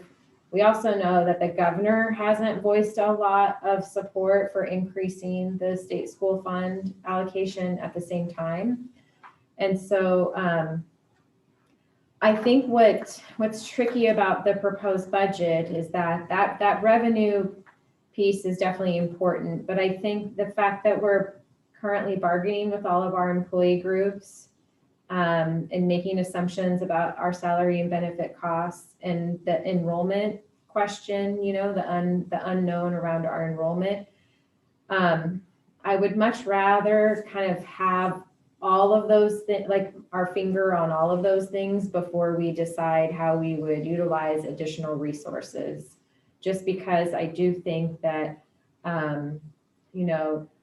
if the results of collective bargaining cost more than what we had assumed, we would obviously need to reconcile with that. If our enrollment were to come in lower than what we had projected, we'd obviously have to reconcile with that as well. So when it comes to all the moving pieces, I kind of feel like it's always around the fall, when we actually, students start showing up, that we feel confident about starting to make decisions around actually spending resources that we might have seen increase, in the next couple of months. But it's really hard to say with this budget because of the assumptions around salaries and benefits. So I do think procedurally, I don't anticipate anything happening at the state level that will provide us with any kind of hard evidence of an allocation change before the budget committee is done with their work. The school board is scheduled to adopt the budget on June 10th. So I'm kind of not really sure if we would know anything by then either. There's a possibility though, and so it could be something that we look at that time. Otherwise, we would be looking at a supplemental budget that would happen after the budget was adopted by the school board. And if we do that, I generally like to wait until we kind of know all of the things and then just do one supplemental budget once we kind of have everything known. I would also, in talking with other districts around the state at the same time, and we just kind of talked about the general fund and the utilization of our reserves, to kind of maintain. A lot of districts are anticipating setting some or all of those additional resources aside and sort of kind of letting things play out, because a lot of districts anticipate that same thing we were talking about that funding cliff or that year 2 decline, and kind of needing to be more conservative to ensure that we don't, we're planning to do so much next year and really do a lot of great things. We don't want to have to change course on that, just because I think we'll have such great momentum, and it would be a real bummer if we had to pull back on things sooner than what we had anticipated. that's kind of my summary of that. There's so many moving parts that looking at just one component, the state school fund component is hard. Okay. My mantra this year is that the budget is a plan, that plans change, and that change is constant. It's not a Every bad day idea. is a new day. Okay, so are there any more clarifying questions for Ryan or Olivia before we move on? Okay, seeing none, first I want to thank both of you for excellent presentations and being here to answer questions, and thank all of staff for all the work that they've been doing in all of this process, because especially in a pandemic year, I know it's with so many moving parts, it's really hard to keep everything pinned down, and staff has just done, as always, an amazing job. So now we move to public comment. Due to precautions related to reducing the transmission of COVID-19, those who were interested in providing public comment to the committee were to register with the committee secretary in advance. Were any such requests received? There were no requests and there were no written testimonies that were submitted either. Okay. Is there anybody who is present who wishes to make any testimony? No. No. Okay. So hearing no comments, public comment is now closed. So that brings us now to committee discussion and questions. So before we begin this discussion, does any committee member wish to make any disclosures for the record? Seeing none, the meeting is now open for committee deliberation, questions, and requests for more information. Anybody have anything else they wish to discuss? Vince, you have your hand up. So Bill really asked the question that's been nagging at me, and Olivia, what you just shared is really what's nagging at me, is really the sustainability of this. This is an incredibly bold budget. Clearly, staff have recognized the need in the community and have formulated a budget that takes every dollar that they could find and allocating it to the needs of children the best that they could. I'm very nervous with the funding landscape, even with a very favorable budget forecast or funding revenue forecast. I know that other state agencies have been in retrenchment over at least a couple biennia, and that K-12 education has competed very well in the legislature. And I'm really concerned that, and there's no answer to this, I'm not expecting an answer, I'm just expressing the anxiety that I have, is that we are living on our fat right now. And if the legislature doesn't fully fund us, we will be in a very tight situation. And then looking forward, I'm wondering of how are we going to move back to a stable fiscal, stance that we have enjoyed over the last, 4 years. So I'm deeply concerned. But I do have some very nitpicky questions. Unlike Director Jones, I was not able to make it through the whole document, but I'm on page 87. And I noted that there's a steep reduction in pre-K funding. And I was just curious, all these are really based on curiosity and not so much of structural problems with the budget. Yeah, I'm on page 87, and I think pre-K, it's 1140 pre-kindergarten programs. And I just saw a declining number on pre-K programs. I'm just wondering, is funding for that coming from another source? Or Yes. If you look at pages 130 and 131 in our grants fund, you'll see that there is $122,000 budgeted under the pre-K function for next year. And so it's a recognition of a new funding stream, and we want to continue some of the stuff that's been funded by the general fund in the past, but there will be some potential, increases in that area as well. Great. So just a shift in where the revenue is coming from. Yeah. Next question I have is on summer school programs. I'm on page 89. And this is probably the same answer, but it's zero. You zeroed it out. And I'm like, my goodness, what are we doing? What happened there? Yeah, same thing. If you look at page 132, you'll see in the grants fund, summer school programs has not historically had a budget. And on page 132, you can see that now there's a miraculous $3.2 million budget for summer school programs. Yay. Yeah. I think my other two questions here are really nitpicky and down in the weeds. I think I'm going to defer them and I'll just email them to you. Thank you very much. Really impressive budget. Thanks. I would point out that there's, been a couple of typos and errors that we've noticed along the way as well. So, if we've gotten like the same one a couple of times. So just know that we're aware of that. And as we publish the adopted budget document, we'll make sure that all of that stuff is corrected. Thank you so much.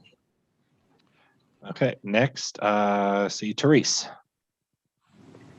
Thanks. I have a few questions here, but I'm going to ask kind of a broad one that I think is the answer is weaved throughout. And you've talked about it a little bit this evening, but I just wanted to ask you to summarize it specific to these points.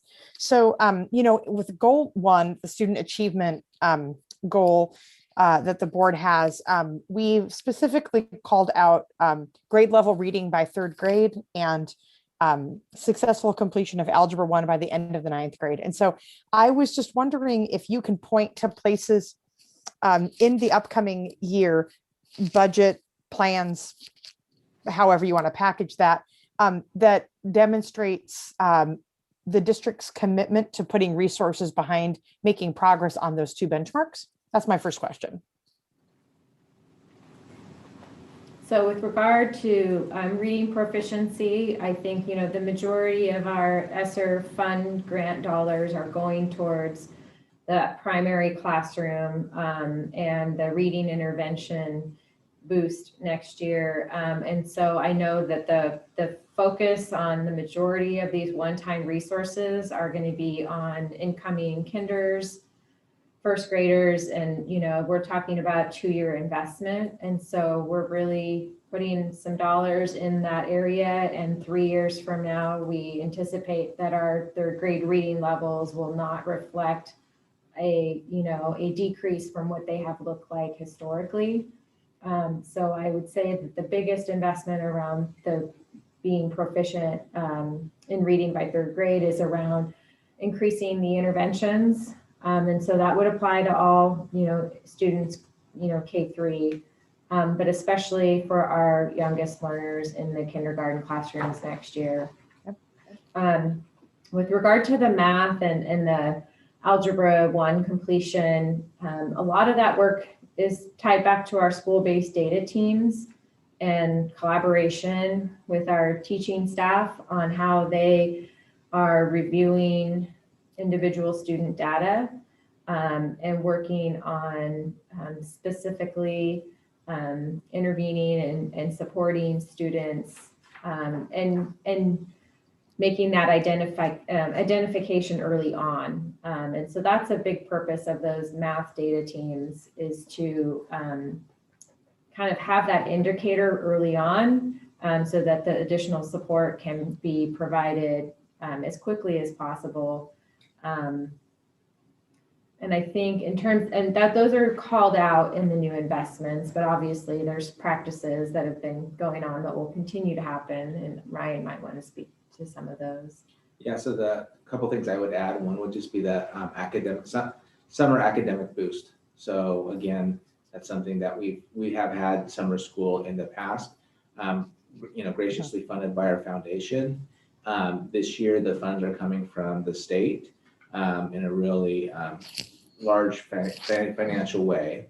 And so that's an investment that we're making this summer as we come out of the pandemic. One of the other things we're doing is looking at some of the reading intervention and programming that we have there. And there is a like a halftime position who is supporting that early reading assessment and intervention, focusing on phonemic awareness, fluency, comprehension. And so I think that there is ways that we're also working to address that within these dollars as well, really discreetly. Thanks, Mike. So I guess a follow-up question for that would be with the reading support being funded through the Esther grant.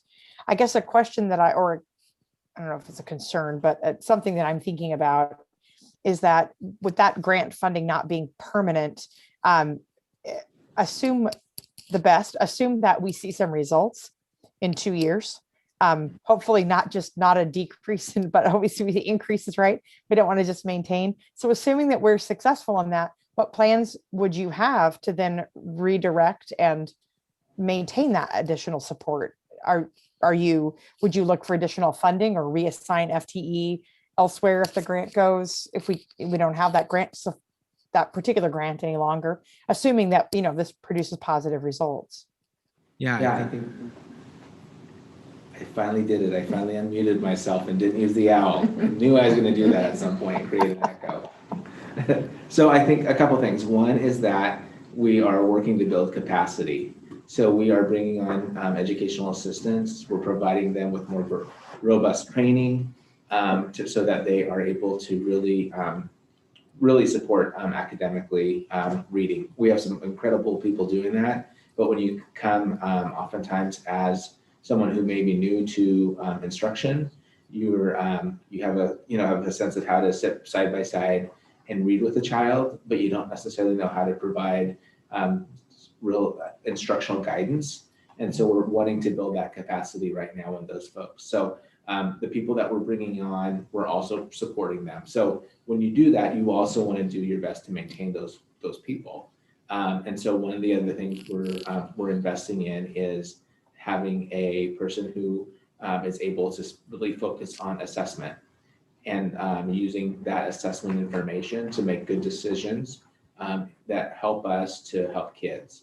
And so as that position rolls out, we're also going to be looking at what are the results of this investment. One of the questions Stravia asked earlier was, is this help me to understand these pages? Because there's a lot of things that happen behind them, right? And so these are new investments, but every time we come to you with investment ideas based on what we think is going to make the biggest difference for kids. And so we're going to continue to make decisions that way, year in and year out. And so while this is a really key investment, we're also going to be tracking it to make sure that it has the strongest investment that we can make. And if so, we're going to work to continue it. If not, we're going to look at how to modify it. So again, as Olivia said earlier, it's a living document, or it's our, I can't remember this phrase you used, but I liked it. So I think we have to keep thinking about this budget in those terms. And I hear the committee generally having anxiety about these really important investments and can we continue them? And I also know that the alternative is buying supplies and materials and things that won't have the same impact on students and missing that opportunity. So I hear you all about the sort of how that provokes or invokes anxiety for you, but the alternative is something that I wouldn't bring forward in a budget to you because I don't think it meets what we're trying to achieve. Thank you. I have a few other questions. Here's one that I'm just curious about, and then I'll let someone else go. And then if there's more time, I'll ask them on my other random questions. This is on, so I was looking at the funds, the district donation fund, and I just noticed that the projection for 2021 all the way out is just an even 600,000. But of course, the actual for, the adopted budget in 2021 was 607,727. So is that is 600,000 just your estimate? Like that's what you think we'll get? And then we might get more, we might get less? Is that how that line works? Yeah, the district donation fund reflects the outflow, the inflow and outflow of funds through the Corvallis Public Schools Foundation. Okay. So, So it's specific to that. It probably says that in here. So I just like to ask you things to make sure that you know your own documents. Okay. Thank you. That fund only accounts for foundation dollars that the district utilizes. That's really funny because when I was reading it, I was like, where's the foundation? I don't see the foundation named anywhere, but obviously you've got to be accounting for it someplace, but that's because it's called the district donation. So, okay. Well, after asking a totally obvious question, I will take a break, try to formulate a more challenging question for you and let someone else go.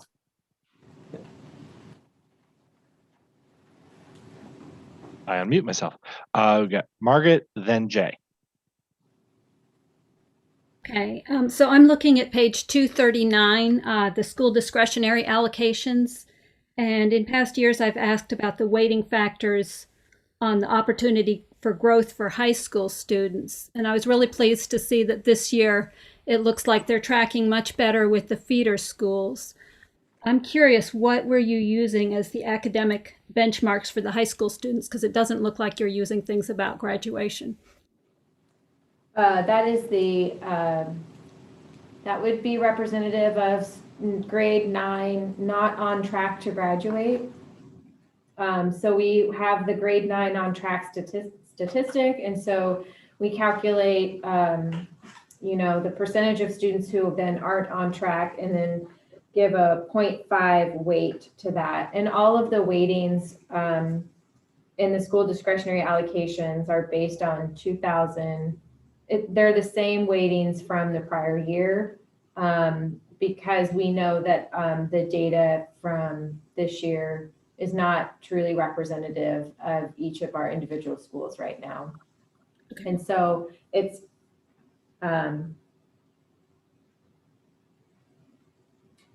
for grades 9 through 12, one student equals a 0.5 weight. So it's weighted differently at the high school level, but it's the grade 9 on track metric. Okay. And then I just had one more thing. It's sort of a comment, but it just seems a little disturbing that we're not getting more public engagement around the budget. And, we didn't get any public testimony. And I don't know, partly if that's just because of a condensed, we didn't get the budget until quite recently. But I'm wondering if it would be possible to maybe do something like they're doing in Beaverton, to have an online platform where community members can submit questions as possibly an easier way for some people than doing a Zoom meeting.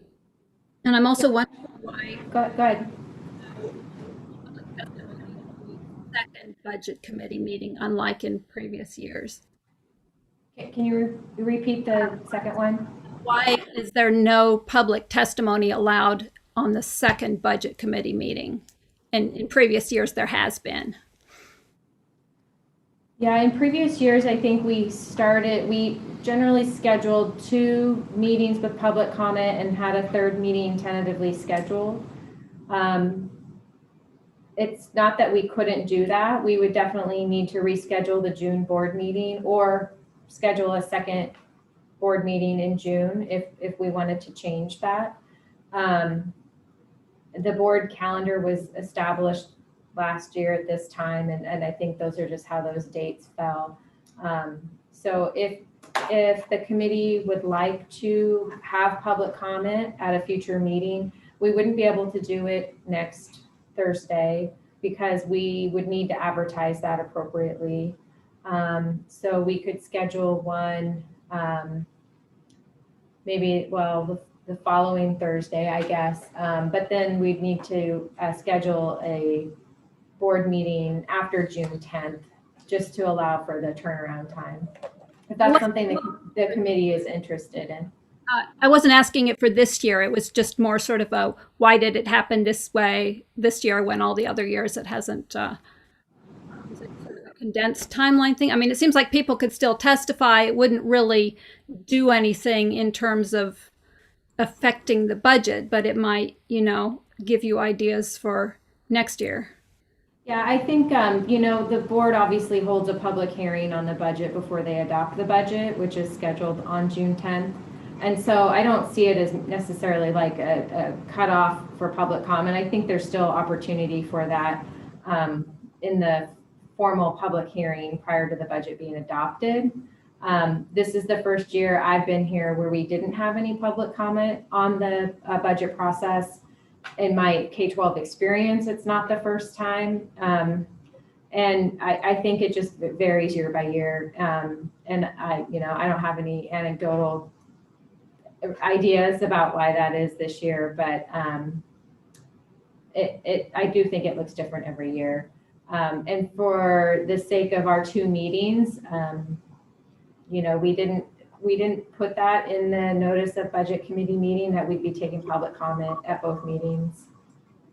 And I'm happy to report that we're taking both written testimony and verbal. Most districts are not doing the verbal engagement. They're allowing people to submit written testimony only, which I know was really common last year.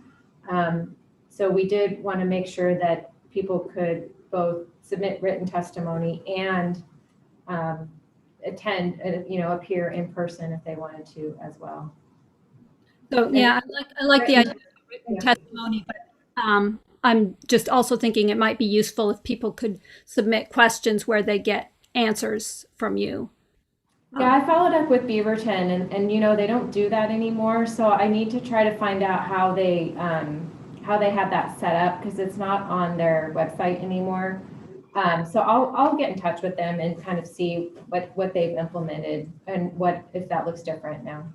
All right, thank you. And if I can interject real quick, it's been my experience also having been on the city budget commission, and despite all the gnashing and whining and teeth and everything that you see online, when push comes to shove, for whatever reason, a lot of people don't come here. I've got a Facebook page for this committee, and I posted on both the Corvallis People and Corvallis Conversations pages over the last couple of days that the budget was out, that if people wanted to have testimony, here's how they can do it. Here's the meeting tonight. If you want to see it, if you want to have testimony, here's how you can do it. Nothing. So, I mean, I think we're doing about as much as we can. The only other way you can do it is as individual committee members is get out there, put it on your Facebook pages, on your Twitters, what have you, that, hey, here's the budget committee tonight. Your students are depending on what we do. So if you have any questions, comments, complaints, concerns, criticisms, please let me know so I can bring those to the meeting. Or if you want to make a public testimony, you can do that. So that way this is put on the record. That's the best that we can do in this case. And so unfortunately this year we got nothing. Last year, I think we had 1, maybe 2 testimony. For the city last year, we had like 3 people all on the same subject. So it's just, unfortunately, there's not a lot of public engagement in the nitty-gritty part of these budgets, which is unfortunate. And now that I've gotten off my soapbox, we'll go Jay, then Shauna, and then Vince.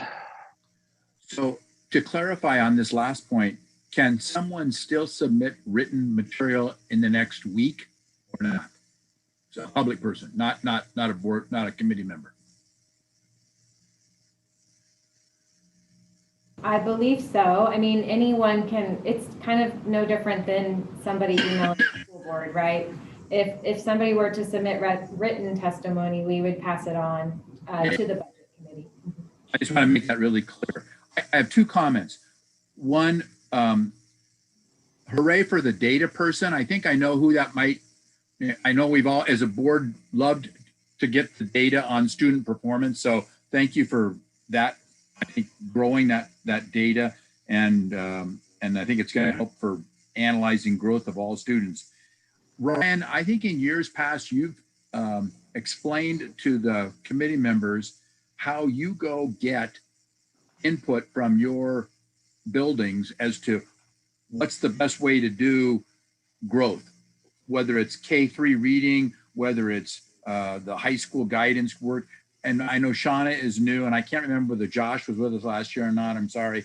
But can you give a couple lines on how you built those recommendations, or are you just the smartest guy and you put them together yourself?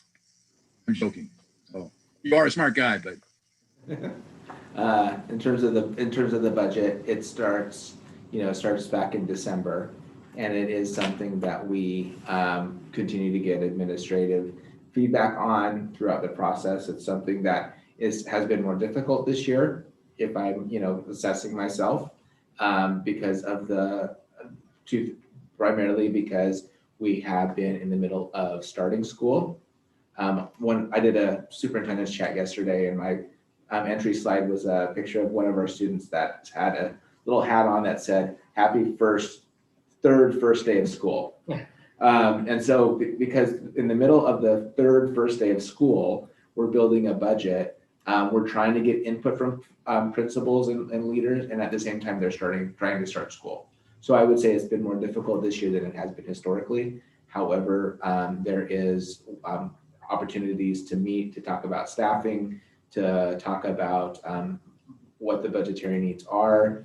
Some of the positions like the equity TOSAs have come up from the successes at individual buildings, and so we built that into our budget. So it is a long process, and it's a process that usually starts right after folks return from winter break, and then we rolled it out to you just this week. So it's a lengthy process.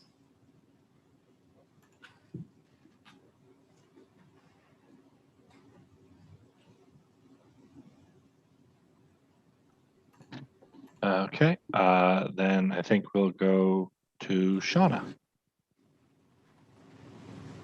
Thank you. So my question was also one that was building off of the same thread around public comment, and also both recognizing the opportunity, but also the short timeline. And, we've just come off of a school board election cycle, and there are a lot of big feelings in this community, both toward things that are going really well in the district and lots of excitements for that to continue, as well as feelings of where there might be gaps or needs that aren't being met. And so I keep going back to thinking about what else could be done around public comment. And I'm curious if there are other points in the budget process and cycle, either moving forward or looking ahead to next year, in that process you were just talking about, Ryan, that if folks are listening or come back and watch the recording, that we could point to in terms of these are the kinds of things that it's really helpful to hear about from the community. Or if someone looks at a 282-page budget document and says, I just don't even know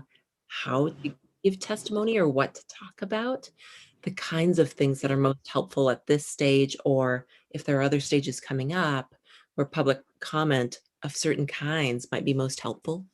Yeah, so one of the things I'd share is that, as an example, I think, so when the student investment account started, that was a new investment or new source of revenue for school districts. And as we worked to develop that plan, we held public sessions and community sessions where we kind of did an overview about what that meant. And we also shared about, and we also did some surveying of parents as we built those priority areas that we still have today. And Olivia included those in a slide. It had the gears, and then it had the 5 strands. And so that was an example of how that's happened in the past, and something that happened early on in the process. I remember going to one of those meetings at Lincoln and being met by all of our library and media folks saying, hey, we really think that our libraries are important, they need to be funded more, and how do we go about advocating in that way? And now we have moved to having additional time in our libraries as a result of that advocacy early on. And so I would say that there's not a single point in time. It's a year-long process, and we're always listening.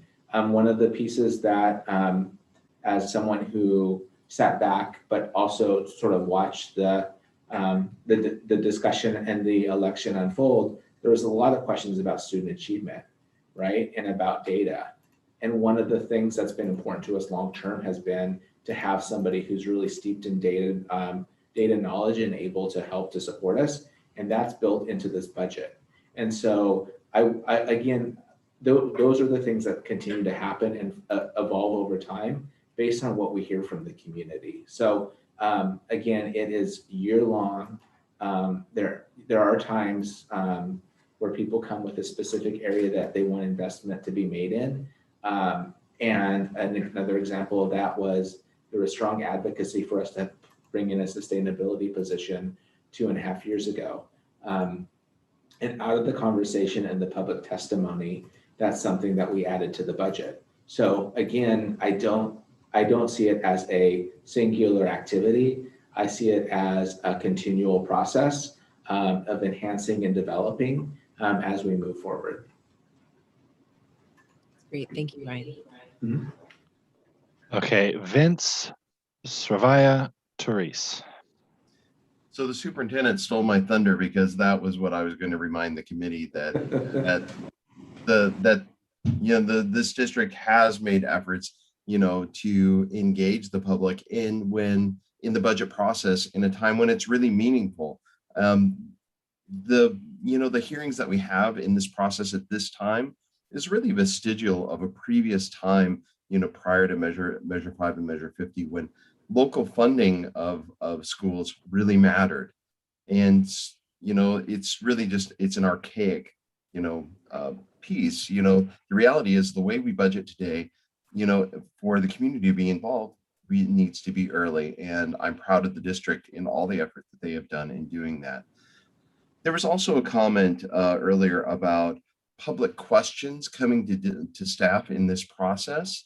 I want to caution the committee in pushing the district to be overly open to that, because very quickly the staff time could get out of hand. Now, I'll just say, imagine if the LA Unified school district said, sure, everybody in LA can ask a question and we'll respond to it. They would be saturated and unable to answer to do that. And I just wouldn't want to see our staff time being reallocated inappropriately that way. That said, the public is always welcome to reach out to committee members, just like they reach out to the school board. And as members of this body, we can bring those questions forward. And that is part of the democratic process and the representative process. So those were my 2 comments. Thank you. Okay, Sravaya. Yeah, as just a quick comment about the public testimony, I think accessibility is an issue when you're dealing with a 282-page document that comes up like 2 days before the meeting. I think that the community generally doesn't have time to digest that or understand what it means, even if they might have an opinion about it. So going forward, I think at the beginning of this document, there's the superintendent's message, and then there's highlighted examples of ways that we're spending that achieve the board goals, right? If that can be in some kind of like 1-pager where someone can quickly scan and see, okay, here are the 5 like big new investments. Here's what's changing the most. Here's, the big wary things that might, change or fluctuate. Here's where funding sustainability might be a problem, and just something that people can quickly look over in a day so they know, okay, yeah, I might have a concern. Maybe I should look on this page of the budget, and maybe I should consider writing something or presenting. Because I think it's just really the speed and the bulk of the document that create an impediment for people who want to share their opinion. Yeah, it's that's a great point. And it is a part of the document that we have has been developed over the last 4 years, maybe. And it's something I go back to throughout the whole school year. And in fact, in a conversation I had with a board member recently, it was those pages have been really important to me because I'm better able to understand what really matters in this budget. And so I like that. That's a really good point. Yeah, I think just on top of that, like I think it could be like if it could literally be extracted out into a separate document on its own and like listed, on that front page where they have all the news items out, so that, and then even like condensed even further so someone could really just scan it and go through it and know what's going on. I think that would be really, really helpful. They do that with a lot of the other important things that come up at board meetings. And I just think that extending that to budget would be really helpful.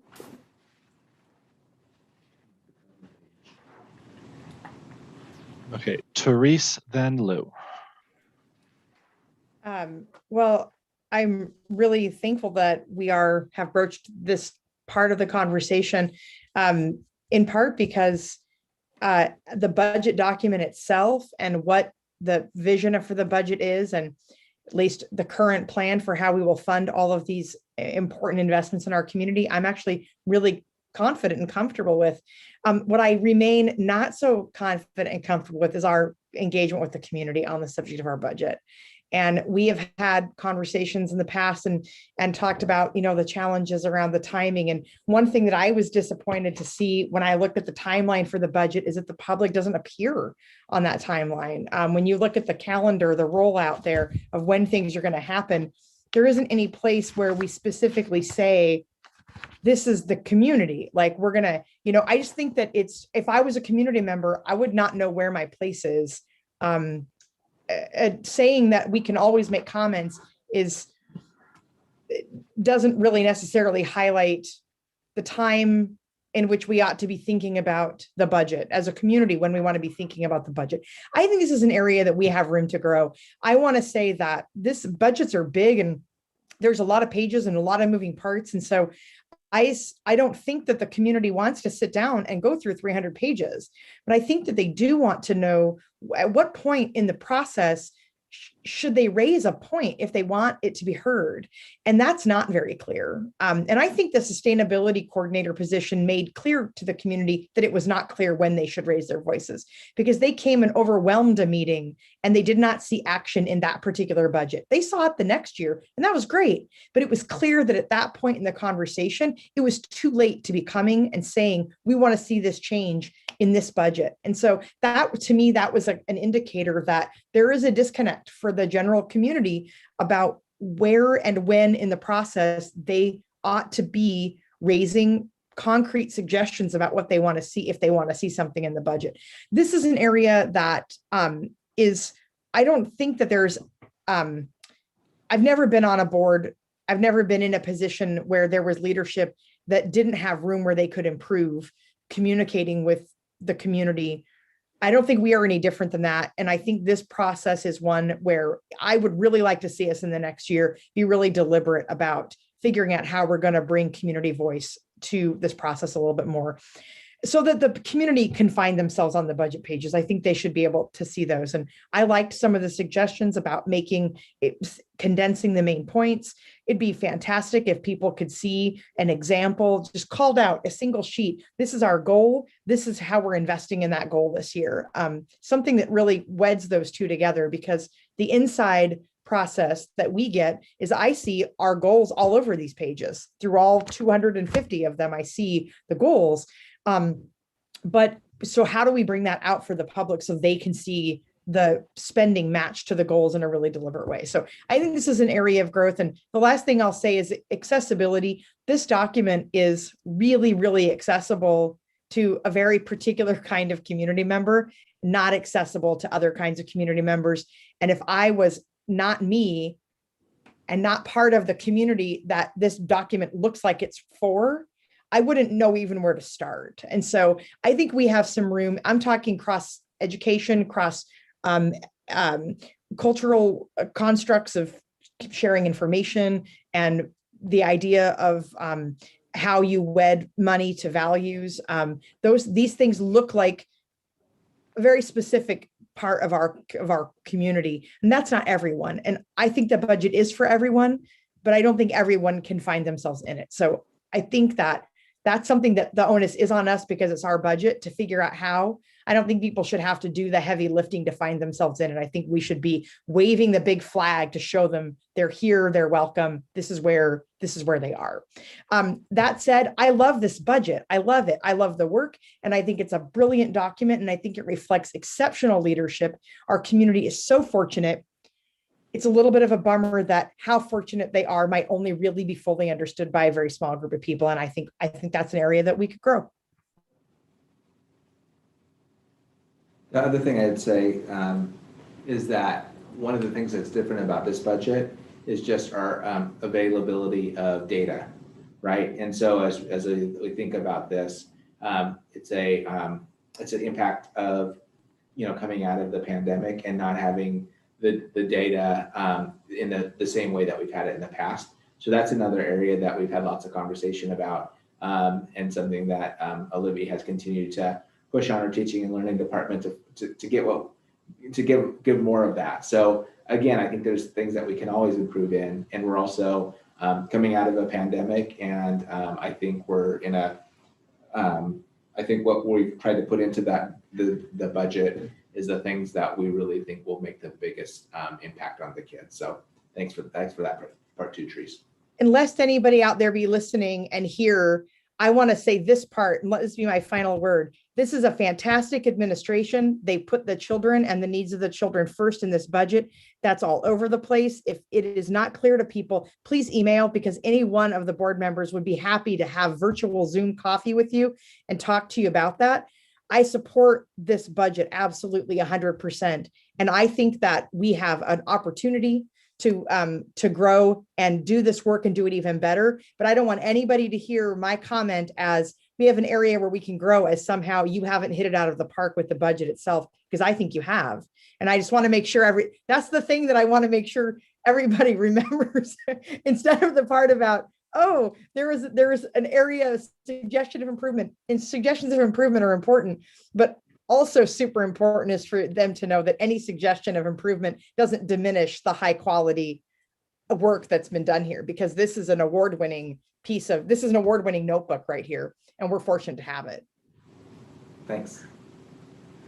Yes, absolutely. This is an amazing budget. Lou, then Sammy. It's going to be like a lot of similar things that Therese said, but what I did want to point out for community is what I seen when I read the budget. I know we got it like a couple days ago. That's always rough because you're like, well, this big binder. The kids were like, you got a delivery. I was like, I did. I didn't order anything. And it was the budget binder. I was like, oh, the budget. And it's like Amazon. And so I was like up in the middle of the night last night, emailing Jennifer like some edits that were mentioned earlier. And so it's like we spent a lot of time looking through this document in a short amount of time, but I am reflecting on how different it looks from last year's, and the kind of questions I had are not the same. And that's because I see a lot of the conversations we've had over the last year. And so it may not feel like there was like this comment period, but I really do see the comments that we've heard throughout the year through emails, public testimonies, in areas that we needed better support, like special education, like the ratio of teachers, the mental health support, like I said earlier, the health, all these things we've heard multiple times throughout the year. And so I hope that the community recognizes that listening did translate into the budget priorities, like where the dollars are going. I seen that super clear, and I was like, ooh, assessment, everybody should know by now. I really like that. But like seeing how this is all showing up, all these things that we've talked about as a board, what we've heard from the community, I really hope that you all see that in the first page. If you don't have time to read all of the fine details, that's okay, community, because we're reading all those too. But I know there is community members that do read the entire thing. And so I want them to know that they also can send that feedback. Like literally, I remember we have questions about certain lines on the budget. And so I don't want community to feel like they can't ask those questions, but that main piece in the front, and I like Shravia's point about like pulling it out and even having it as a different PDF, because I know some people read it on their phone, and that will take forever to download and take up all your memory. If you download this budget document, don't download it on your phone, peoples. But yeah, so it's just, I just wanted to say that it is a good document in that part in the beginning. The other thing too is I've seen some of the policy work that we've done show up in the document as well. So this isn't necessarily new information in the front, but it's in one place. And community may not know that they've heard a lot of these along the way throughout the year, and now they're all reflected in the book. And so I just wanted to highlight that and recommend that if community members do want to read it, that they do it on a computer if possible, instead of downloading it on your phone, because it will take a long time. And hopefully we can get that pulled out too.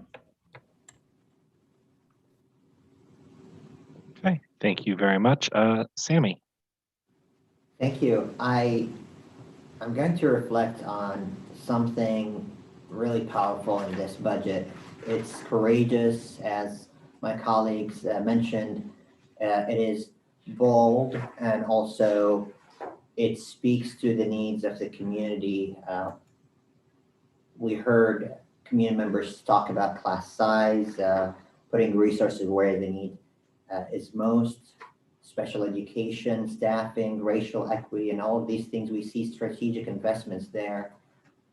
I am really encouraged and also supportive of this budget, with a very important caveat that we need to sustain those investments. And it was unfortunate that elected officials across the state, including every school board member, were shut off from the Ways and Means the Joint Committee on Ways and Means to testify during the roadshow.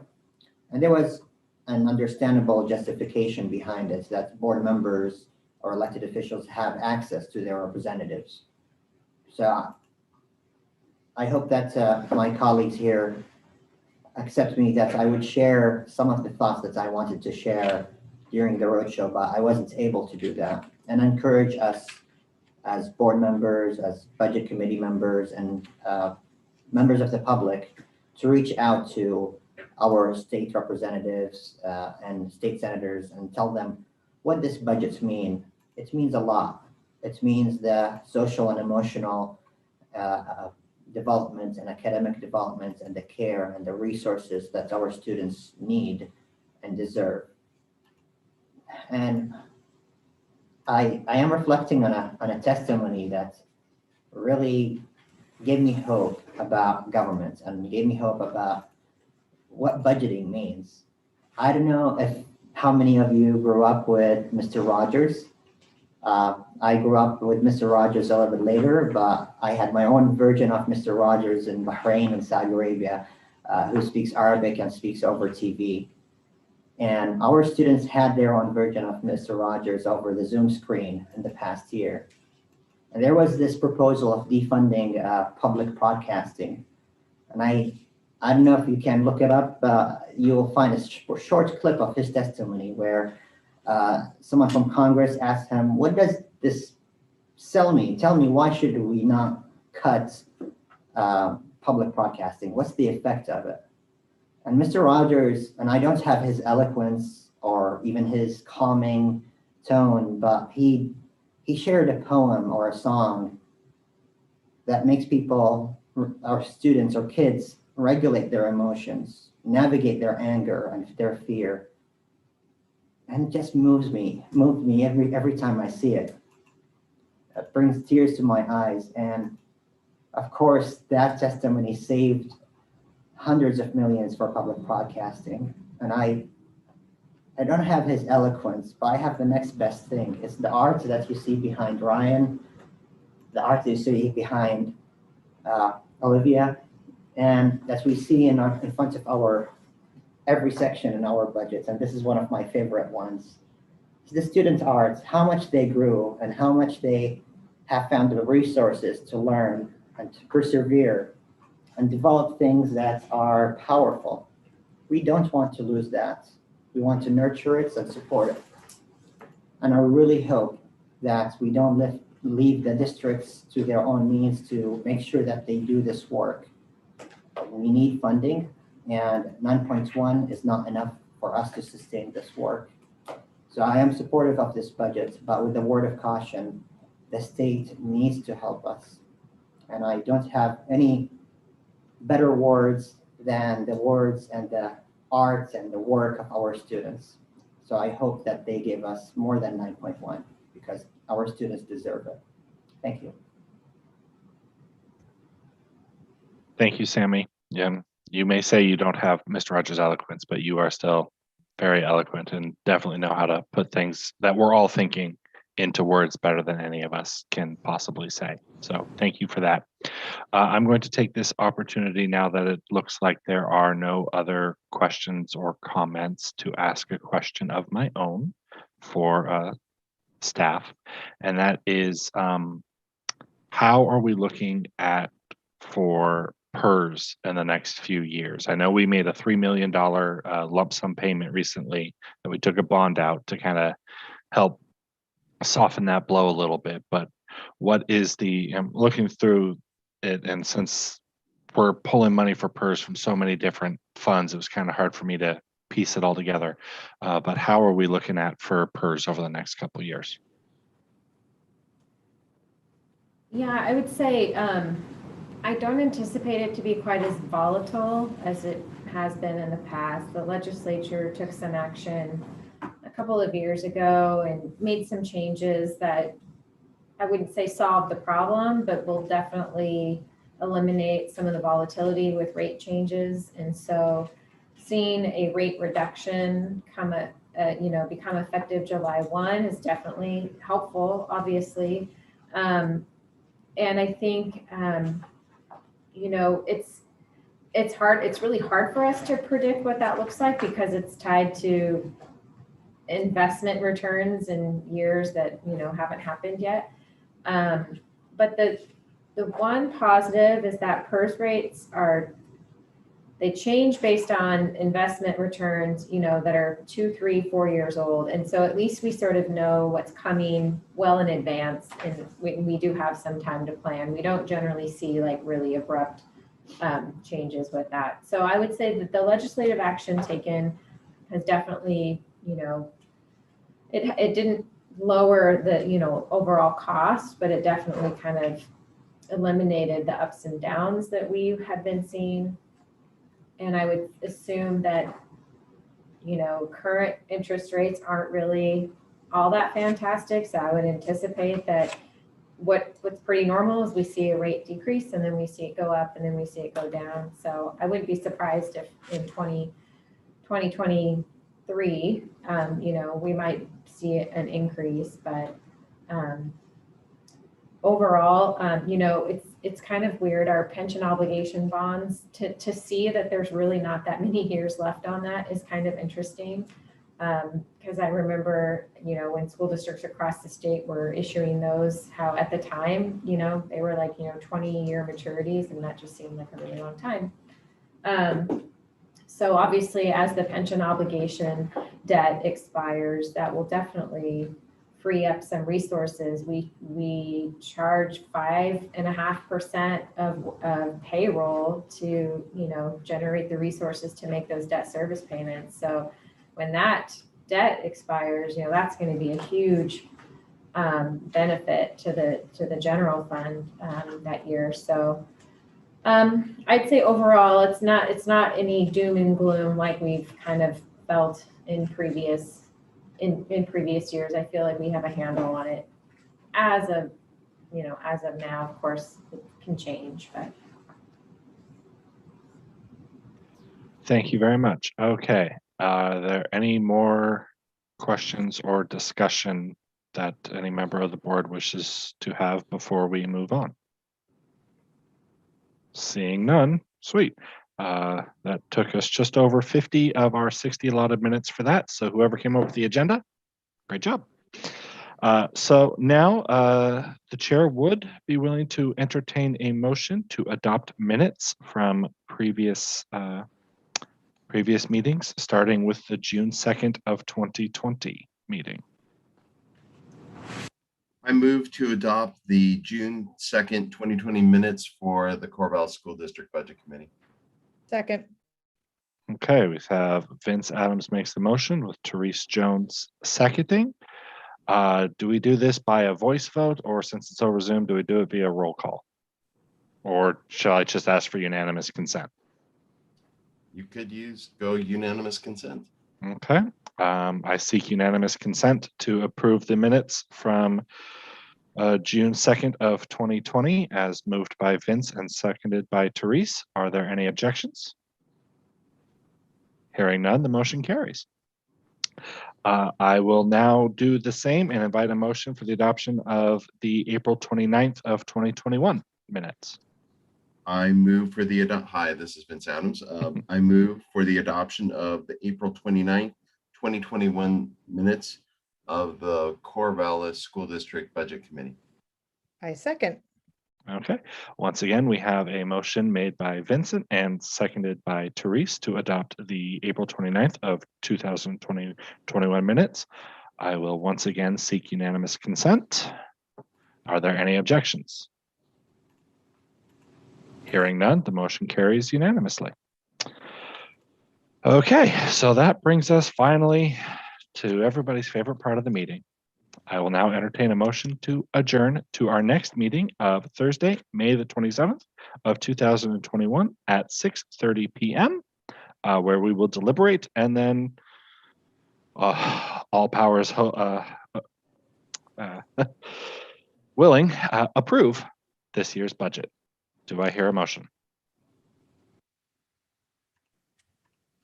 I motion that we adjourn this meeting until Thursday, May 27th at 6:30 p.m. Okay. Is there a second? This is Josh. Oh, go ahead. Okay. Okay. I'm going to say Saravia seconded that. All right. I have a motion. I have a second. Just for the heck of it, once again, I'm going to ask for unanimous consent to adjourn. Are there any objections? Hearing none, we are adjourned. I'll see you on Thursday, May 27th at 6:30 p.m. Thank you very much.